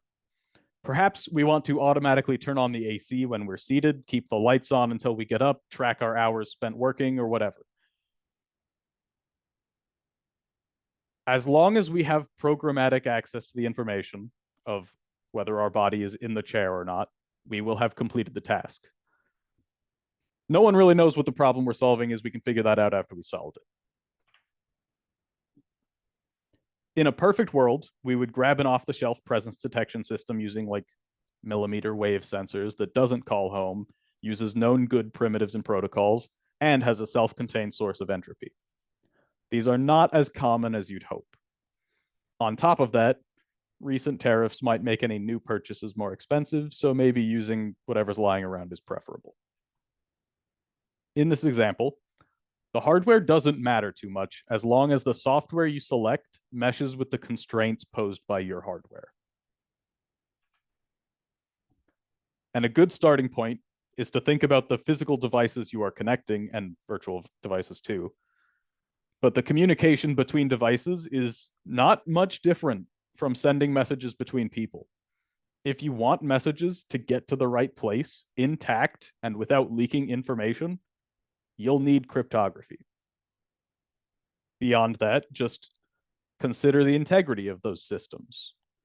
Do you need to verify the integrity of your code that you've installed on the device, like, for example, when it boots up? Do you need to check that the updates to your code come from you?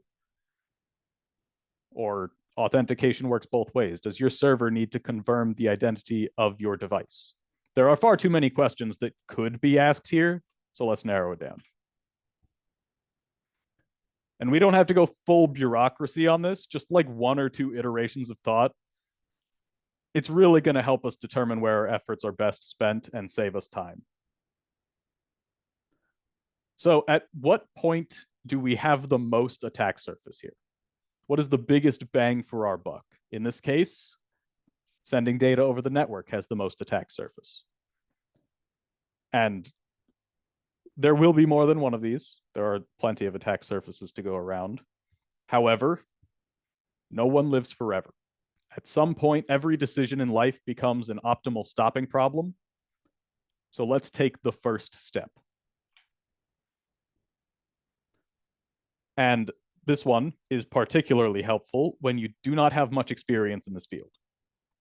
We need to build a list of sources we trust and find the shared vocabulary used by the niche of cryptography we are targeting. Data sheets are probably preaching to the choir a little bit here, but they're still worth mentioning. The manufacturer of your system hopefully knows how to use it. ChatGPT and other bots are useful for introducing you to the terminology you need to ask better questions, but actual information taken from them should probably be verified elsewhere. Wikipedia is surprisingly useful and probably has the answer to your question as long as you use the right words. Well-maintained open source projects and industry leaders can help you out if you ask. And people that write research papers usually like when they get people asking questions about things that they have invested their time in. But it probably isn't your first choice unless you're like social. We concluded that the most vulnerable part of our project was sending data over the network. So for anything leaving the device, and anything incoming for that matter, transport layer security uses encryption to keep messages confidential, certificates to authenticate the server, and optionally the client with mutual TLS, and ensures message integrity with hash-based messaging authentication codes. For this crowd, I'm going to assume that you know what TLS is in a general sense, but you have never configured it before. And configuration in this context is selecting primitives instead of letting the primitives be selected for you. I have mutual TLS here as like a stretch goal, since most applications, like layer 7, have a token associated with the client to identify it. But there's always more to do. And there are many approaches to this. It would not necessarily be incorrect to use a messaging protocol to send a message. It would just be suboptimal for this scenario. And we would have to write our own handler after the message has been delivered, since the server probably doesn't take signal messages as an input. But as long as your protocol provides you what you need, don't really worry too much about being wrong. It's better to implement something suboptimal than nothing at all. Slower doesn't mean that it stops functioning.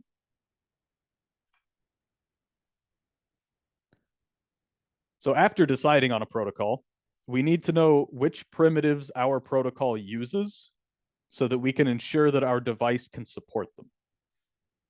Outside embedded systems, like a normal computer, just pick a protocol, use the defaults, it'll be fine. But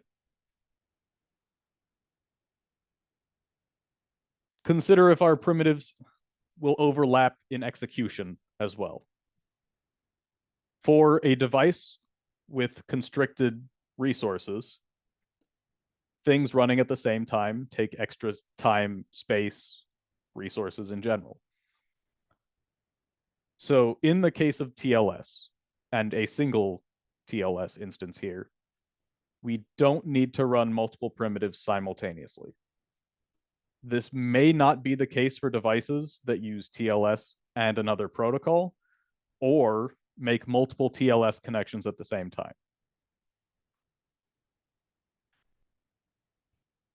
Not all protocols or primitives require entropy, and now is the time to think about whether or not we need any. So most of the up-to-date chatbots or whatever are pretty good about answering this question, with some caveats.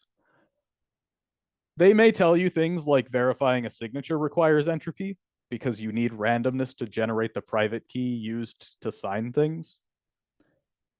But in practice, the verification of a signature doesn't require the private key, so you don't need entropy. The TLS protocol as a whole, though, does require entropy, specifically when generating ephemeral keys and various nonces. So where do we get it?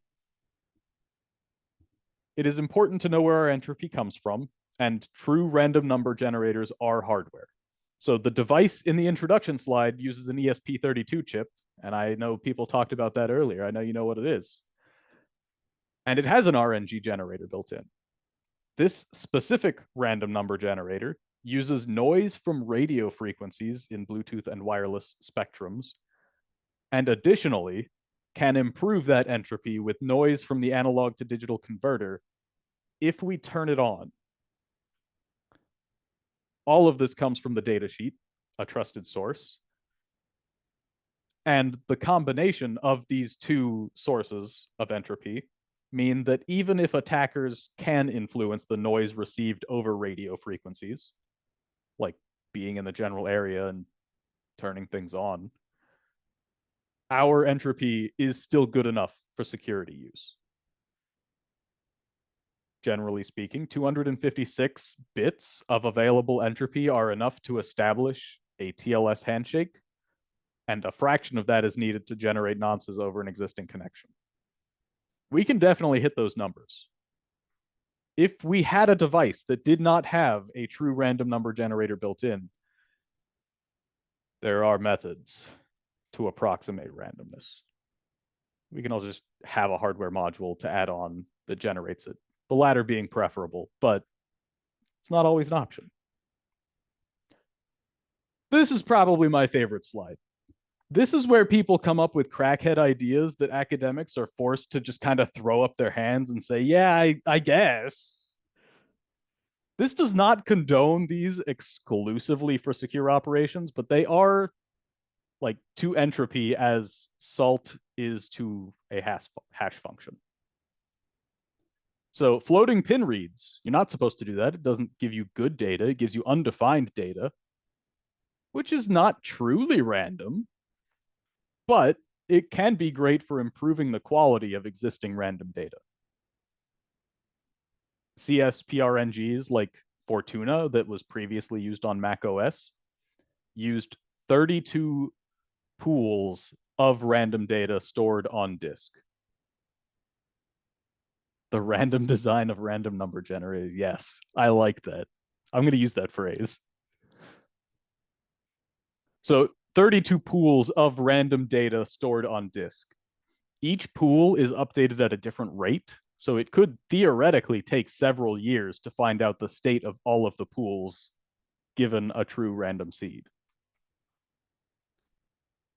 And things like how much RAM is available on your device as more entropy is kind of crazy, but that and other hardware or device OS or device-based sources of randomness are definitely weird, but on a device with next to no resources, this is also next to no randomness. You're going to have like a value of like 1 to 10K, depending, like how much RAM do you have?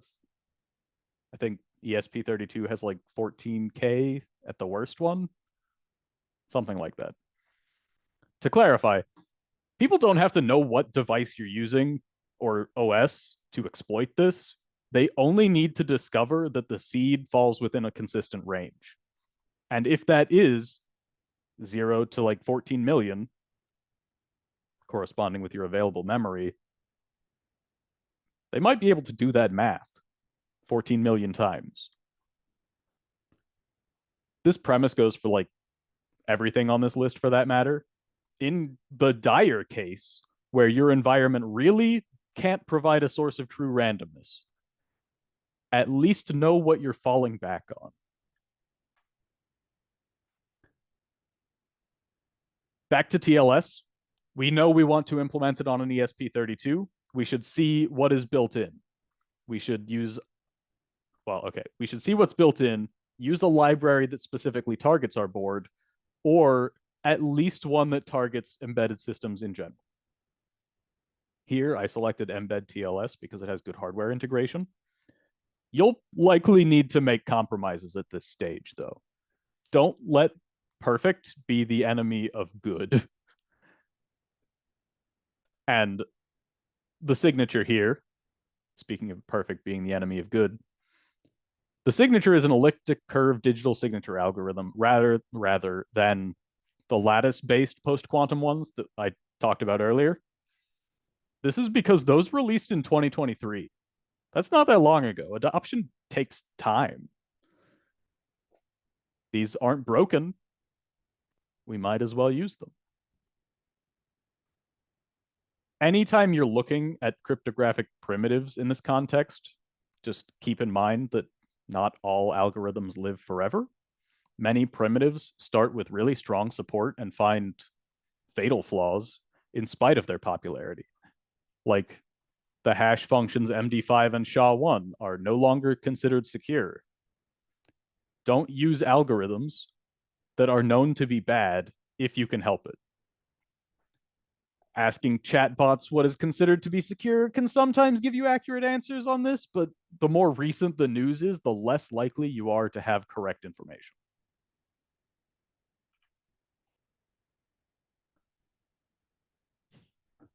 We do need to verify the authenticity of the server when connecting from the client. We don't want to send data to a random guy. And there are a couple different ways to get certificates. Number one, you can make them. They're pretty quick and easy to set up. Copy a command off the internet. I'm not like a cop or anything. You do you. As long as you make it with good primitives, it can be considered secure. But you need to handle the authority that you generate, the certificate authority, the CA, with respect. You have to take care of it, not leak it, don't post it on your Google Drive, whatever the case may be. The other option is to get a certificate issued from an existing authority. You can buy them if you want, but I use Let's Encrypt for my home lab certificates because either way, I want my wife to be able to use Let's Encrypt for my home lab certificates. Don't commit them to GitHub. It's a thing. It happens way more often than you'd expect. Yeah, I want my wife to be able to use local services on her devices without me configuring everything she owns. This does require that you have a domain with a public registrar and then prove to the authority that you own that domain. My preferred way of doing this is to make changes to text records on the DNS server handling my domain. The authority looks for those records. It'll send you a random string, and if the records show that random string, it will issue you a certificate. It's kind of neat.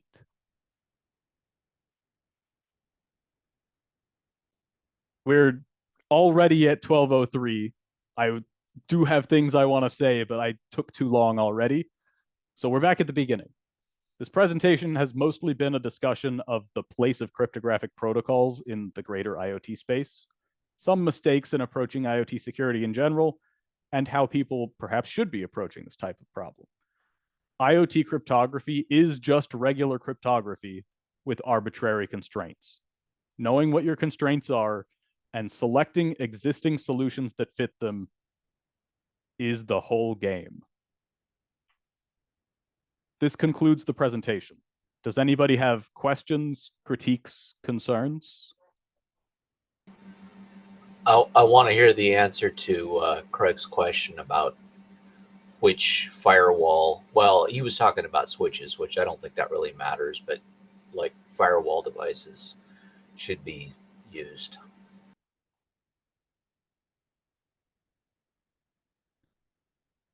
In other words, I'm asking for free security advice from someone who should be paid for giving out security advice.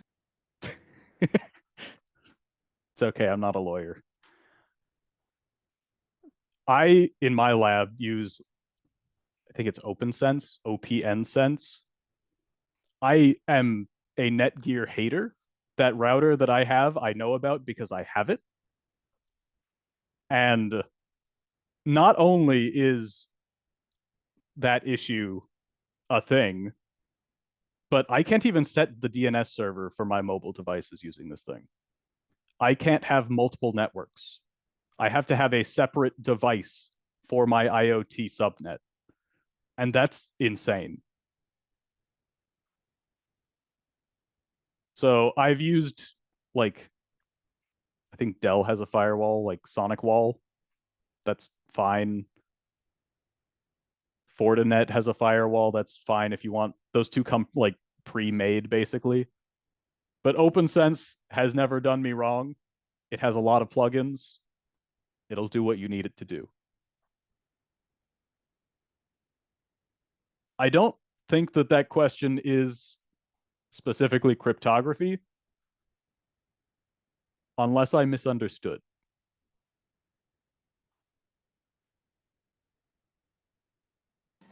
Is that the one? opnsense.org? Is that right? Yes, it is. It is not Linux based. It's like FreeBSD based. But I heard that FreeBSD has better network handling speed, and that's good enough for me.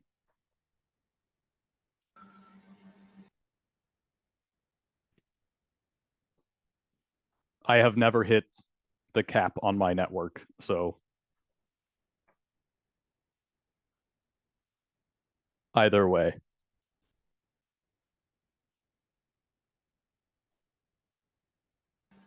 Would it be fair to say, or do you have a comment on like the best form of security for IoT devices is to like not have IoT devices exposed at all, or is that not useful advice?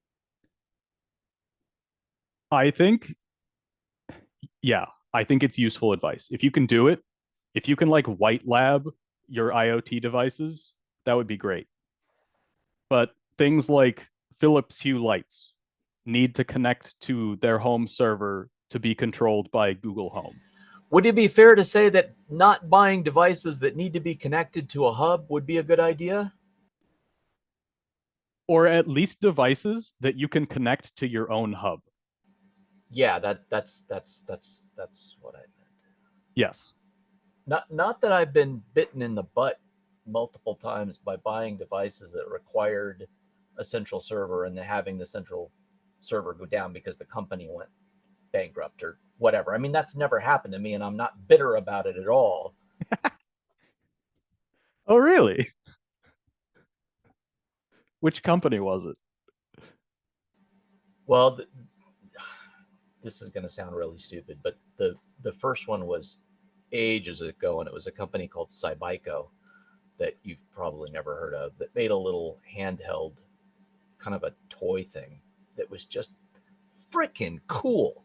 You could like, it did like a mesh network, but it also would hook back to their central server. And of course they went out of business, and then the central server went down, and then you couldn't update it or do anything with it. It was really kind of sad.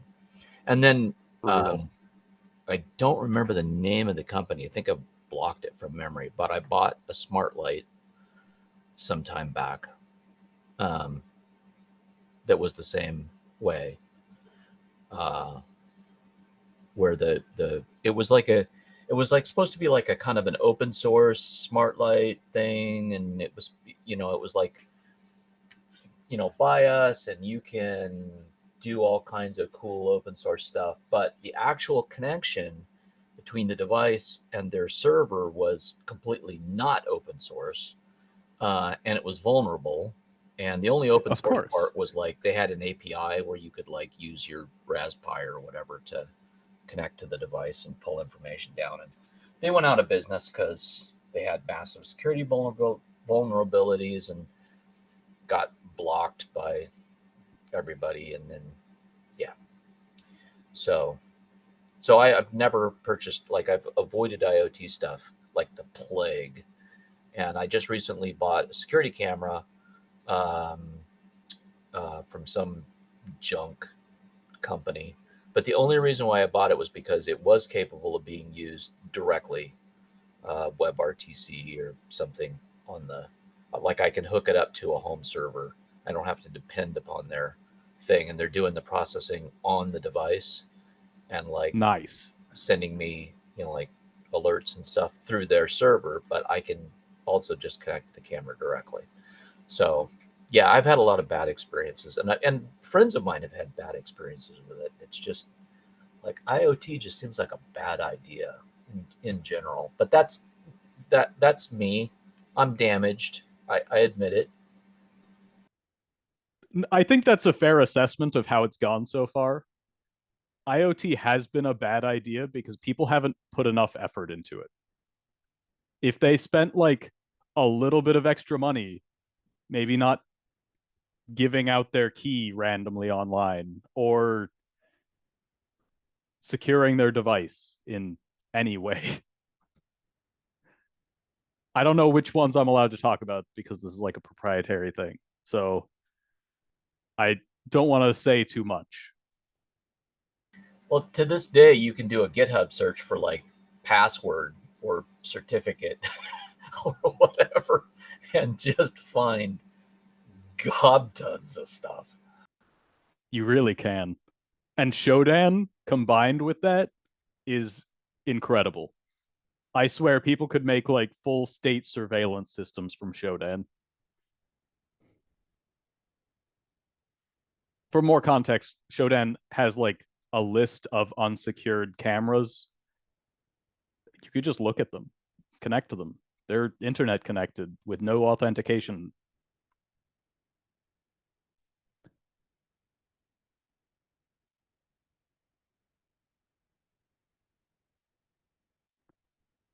James, I got to say, though, you're not alone in your hesitations. I've been wanting to do some home automation for ages and just reluctant to do anything off the shelf. Any home automation I do is custom built, so I know exactly what's happening, when it's happening, where.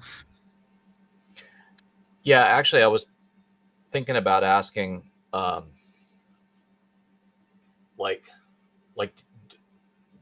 do you, as our subject matter expert here, have any suggestions for like open source? You were talking about like, using an existing library and not reinventing the wheel. And you were talking about like, if you're going to do ESP32, then you should, have these, like you should be looking for these things. Like you should be using TLS, you should be using blah, blah, blah. Right. So for those of us who would like to do, like I'm really excited about the idea of doing like remote robotics, rovers, like pretending to be JPL and building a Mars rover that I put out in the desert and see how many days I can keep it alive and remotely operate it, or some fun things like that, right? Are there specific libraries for the ESP32 that you would recommend, or just we should look for the ones that meet the points that you were talking about in the presentation? Despite this presentation having an ESP32 in it, I don't actually use this approach for mine. I have ESP Home that just connects to my Home Assistant, and I do things from there. It does exactly what you'd hope it would do. There are other solutions for more generalized things, so you can control robotics remotely, but I don't know the name of those off the top of my head.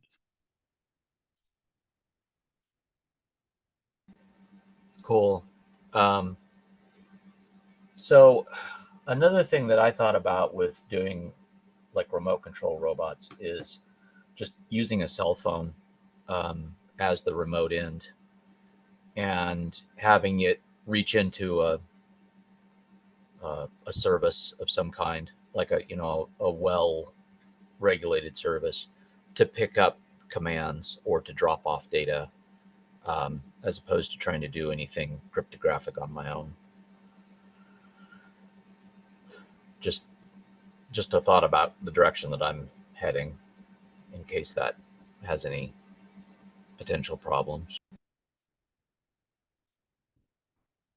The way that I would approach that is probably because I wouldn't want that device exposed to the internet, like at all. So you can have your phone VPN to your house. You can use Tailscale, or you can have like a WireGuard implementation. Just get back into your home network and control it as if you were at home. Right. So using a good, well-vetted service to provide the connection between the cell phone that's on the robot and my home network. The cell phone is on the robot.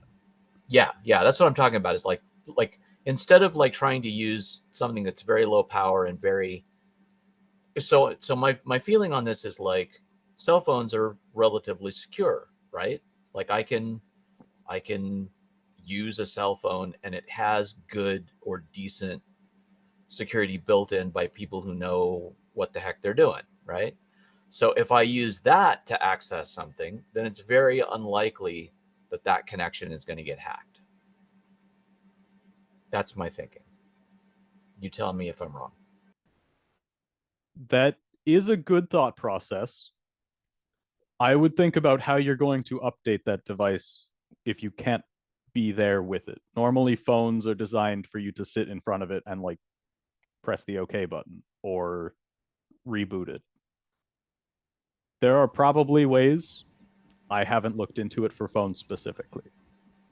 Yeah. I mean, my thinking on that is I'm not really going to be running it for more than, weeks or, God forbid, months without like physically, interacting with it again.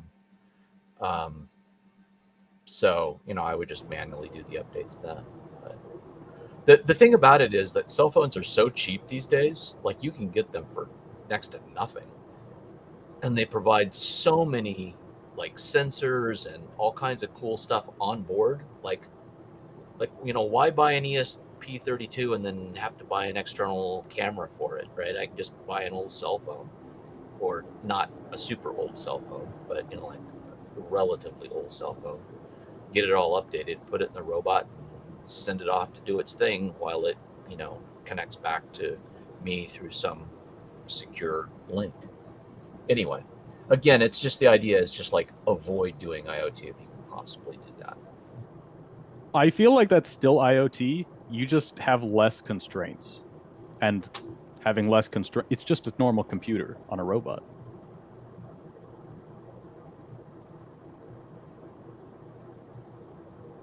Yeah, that makes sense.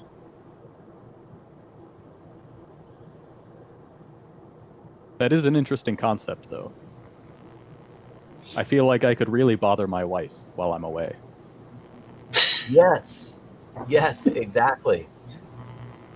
I'm super excited about the whole idea of using cell phones for robotics, because I've cracked the whole how do you get the cell phone to talk to the robot thing, which you can do by just using blocks of light on the cell phone screen. What? Whoa. Okay. I thought you were gonna say like USB-C, but no. No.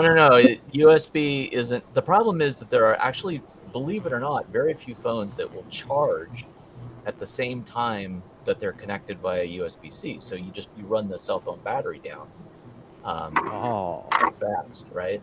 And you can try using BLE shutter, but it's like not reliable or anything like that. But and there's all these security concerns, right? The cell phones, they don't want to like Wi-Fi connection. If you use the Wi-Fi connection, then the cell phone can't use the Wi-Fi connection to connect to the internet, right? So basically, the one thing that the cell phone can't block is it can't block the blocks of light on the screen. So you just hook a photocell from your actual robot hardware, and point it at the screen, and then you can have a web page or an app or whatever the heck you want to do, and the web page can turn on or turn off that block of light, and the robot can see it. Or you can do like grayscales if you want to do analog control for like motor driving, and it works amazingly well. I've done a bunch of testing and screwing around with it, and actually it's quite great. I'll post a link, but I know it's a crazy, stupid idea, but I really like it. Maybe it is a crazy, stupid idea, but that's what I'm here for. So James, I like the idea of using a cell phone for its compute power and all of the additional sensors that are already built into it. I don't like the idea of using a cell phone service. I just have a distaste for paying for subscription services.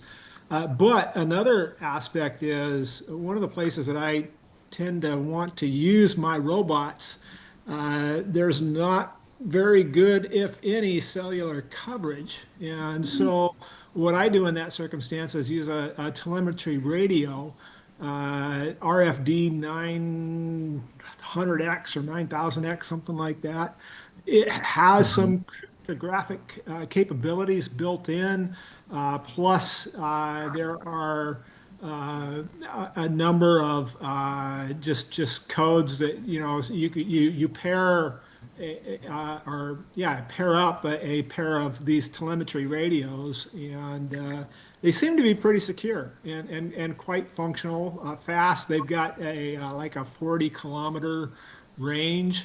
And so that's how I'm sending instructions from my laptop to my robots, and back and forth. And so far working pretty well, and seems to be pretty secure. But yeah, so just a really quick point about that is that if you're doing something that's like seriously remote, which is what it sounds like you're doing, Wi-Fi isn't an option. But for like most like home automation or automation, in the general area of a Wi-Fi, cell phones don't necessarily have to have a cell phone plan running in order to use, like the Wi-Fi. So that's just to make that point, which I think you already know. And then the other thing is, one of the things I think is really interesting is the idea of having like a combination system where you have some kind of, I don't know, maybe LoRaWAN or, Meshtastic or, some other kind of like a radio amateur, what do they call that? Digipeater, the radio amateur packet radio, and then these other types of like fairly long range radios that you're talking about. All of those work really, really well. If it's what is the actual environment that you're like, how far away from your house are you operating, or what's the actual environment? well, so I have property in Toledo, Washington. It's about 62 acres. It's what I don't try and operate my robots from my house because we're talking 80 miles. Well, actually 50 miles as the crow flies between here and there. But sitting on the doorstep of the cabin to a trail that I'm trying to maintain with a robot might be a couple thousand feet away. So first off, a trail that you're trying to maintain with a robot deserves extra commentary. Well, I'll have to get on Steven's schedule to talk about a couple of projects that I'm working on because I could talk for hours. Yeah, I want to see that one. Yeah, that seems like a good idea. Yeah. There's a couple of robots involved. And a great point, Keith, about APRS. I couldn't think of the name of it.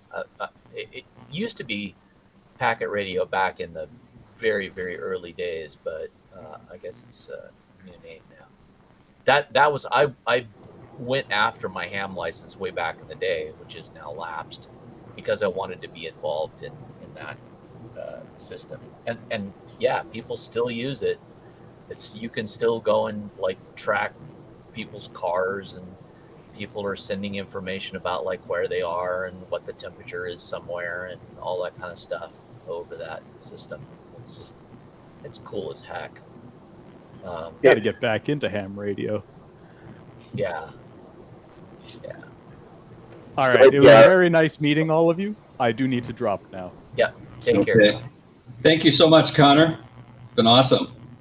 Anytime. Thanks for having me. Yeah.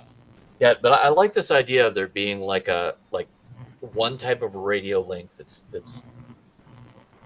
being used to talk to the robot, and then once in a while, like the cell phone fires up and like does something high bandwidth and sends back an image, or like contacts Google and says, "Hey, I'm encountering this weird problem, Gemini. What should I do about it?" You know, that sort of like multi-service thing. Redundancy in radio is a really good idea because, frankly, radios are dark arts and black magic. Cannot be trusted. I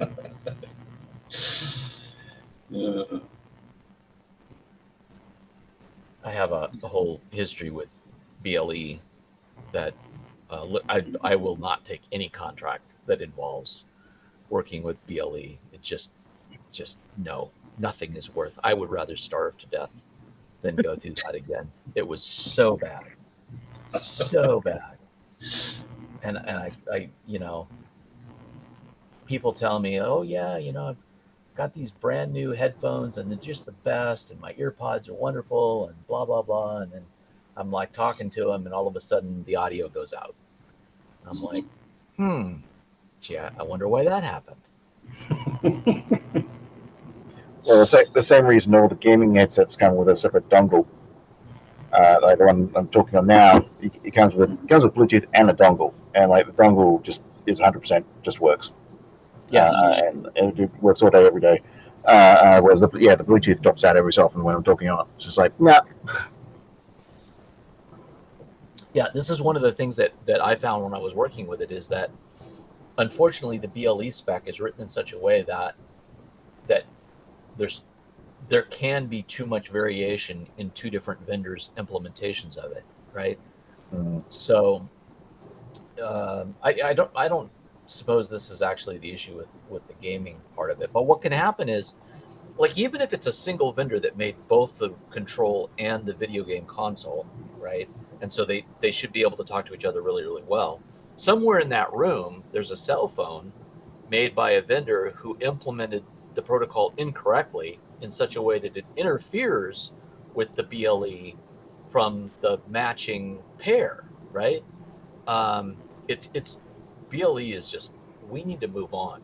We really need to move on, and I don't know why more people don't recognize that. The gaming aspect is the gamers are very serious about the sound. Specifically, like serious competitive games, footsteps, and of course, team chat. Yeah, so there's. You want to go down a rabbit hole. If you look at like serious gamer headsets, they talk about how like they have different sound profiles, so you can hear the footsteps and where the gunshots coming from better, because that tells you stuff about the game you're playing. And like if you're serious, like some people are very serious, that matters. So, and also of course having the sound drop for even like a second in the middle of a match, you just would be disastrous, because like it will distract you. You don't have the information. You can't hear what people are saying, etc., etc. So, if you, the working online, if you want a serious headset to be able to it just works and it's got good sound. The gamer headsets are bloody expensive. They're very expensive, but if you use the dongle, it just works. Because these are serious for professional gaming people to use, and yeah, they get really serious about it. I was curious, couldn't you put an ESP32 in a Wi-Fi access point and then connect the phone to that? That would? Yeah, why not? I mean, that's the way the little robot that I use in the class. That's the way that it works. Basically, it becomes an access point. You hit it with you connect to that access point, and your phone says, "Hey, I'm connected, but I don't have internet," which because the ESP isn't providing internet.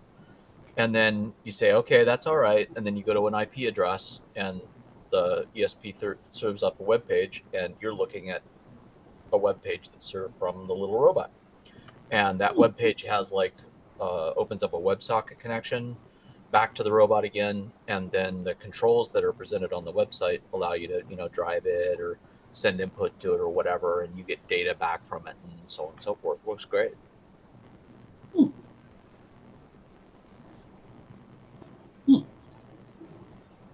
Yeah. And if you don't want to serve up a web page, then you can always access it, use it through a TCP port as well. Yeah. So yeah, all kinds of different ways of doing it. UDP, if you want to just stream something super fast. We found that the WebSocket is pretty much fast enough, very clean control of it if you're just using it as a remote. Now, the problem with that then is that the cell phone can't connect to the regular house Wi-Fi, right?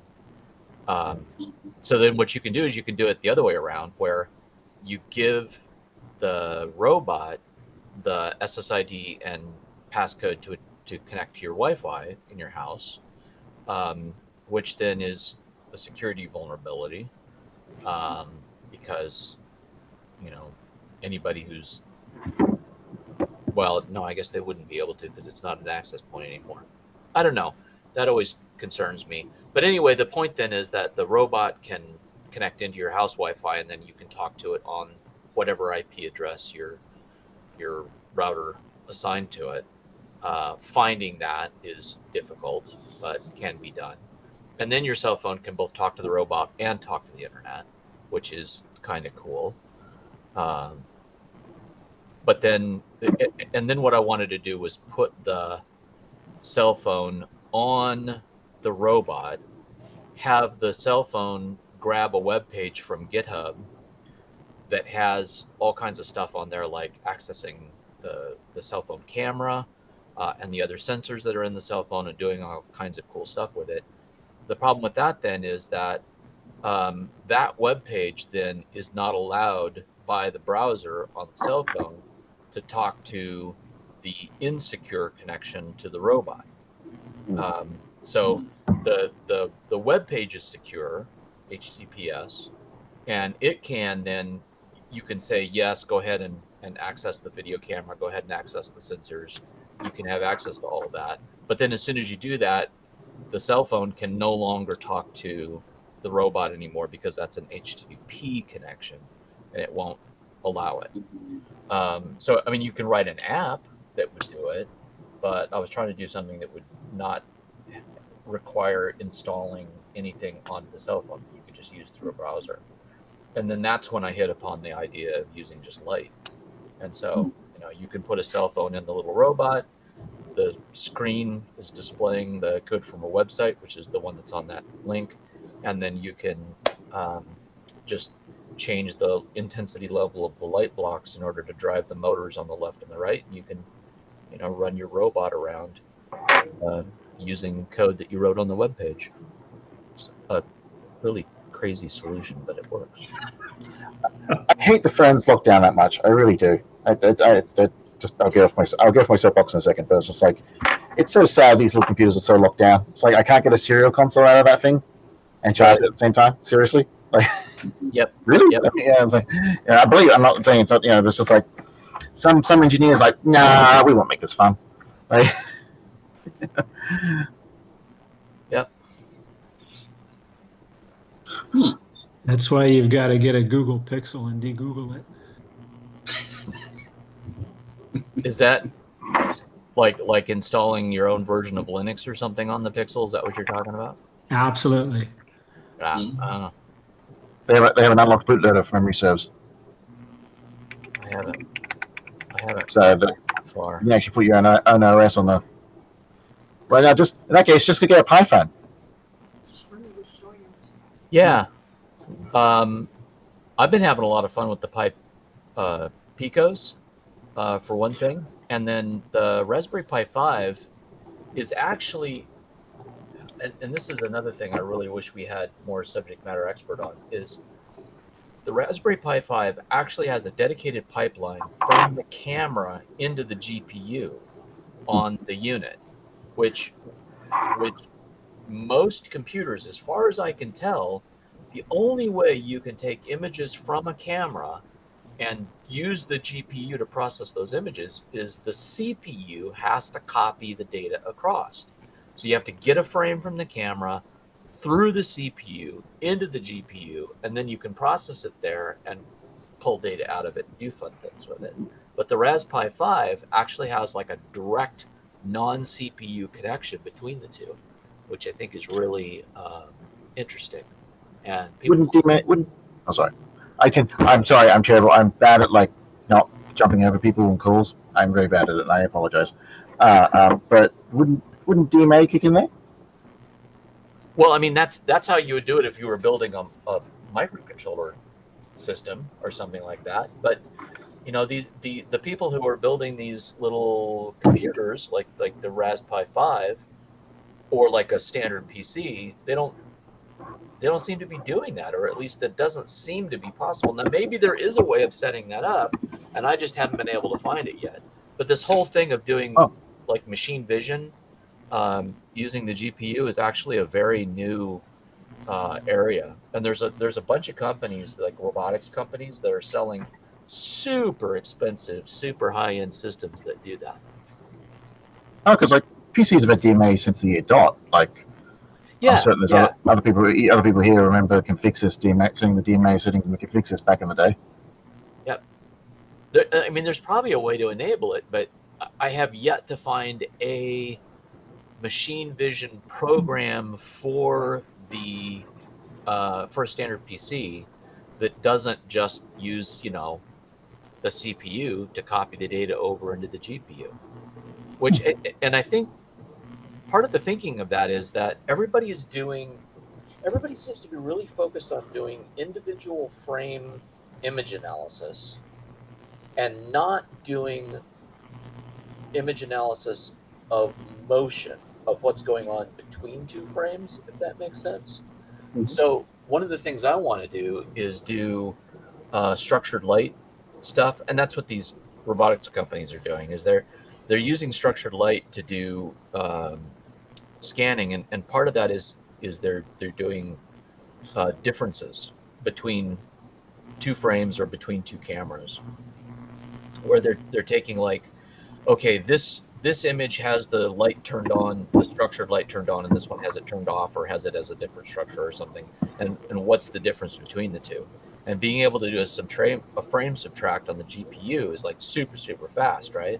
But you still have to take the time to copy the image over. It doesn't seem to be possible from any of the programs that I've seen to use DMA to copy it over from the camera over to the GPU. And I guess the other thing too is, I think the USB connection on most of the cameras, or the way that the cameras are connected, makes that useless. In other words, the frame rate is low enough just because of the interface that it doesn't work. I don't know what the hell I'm talking about here.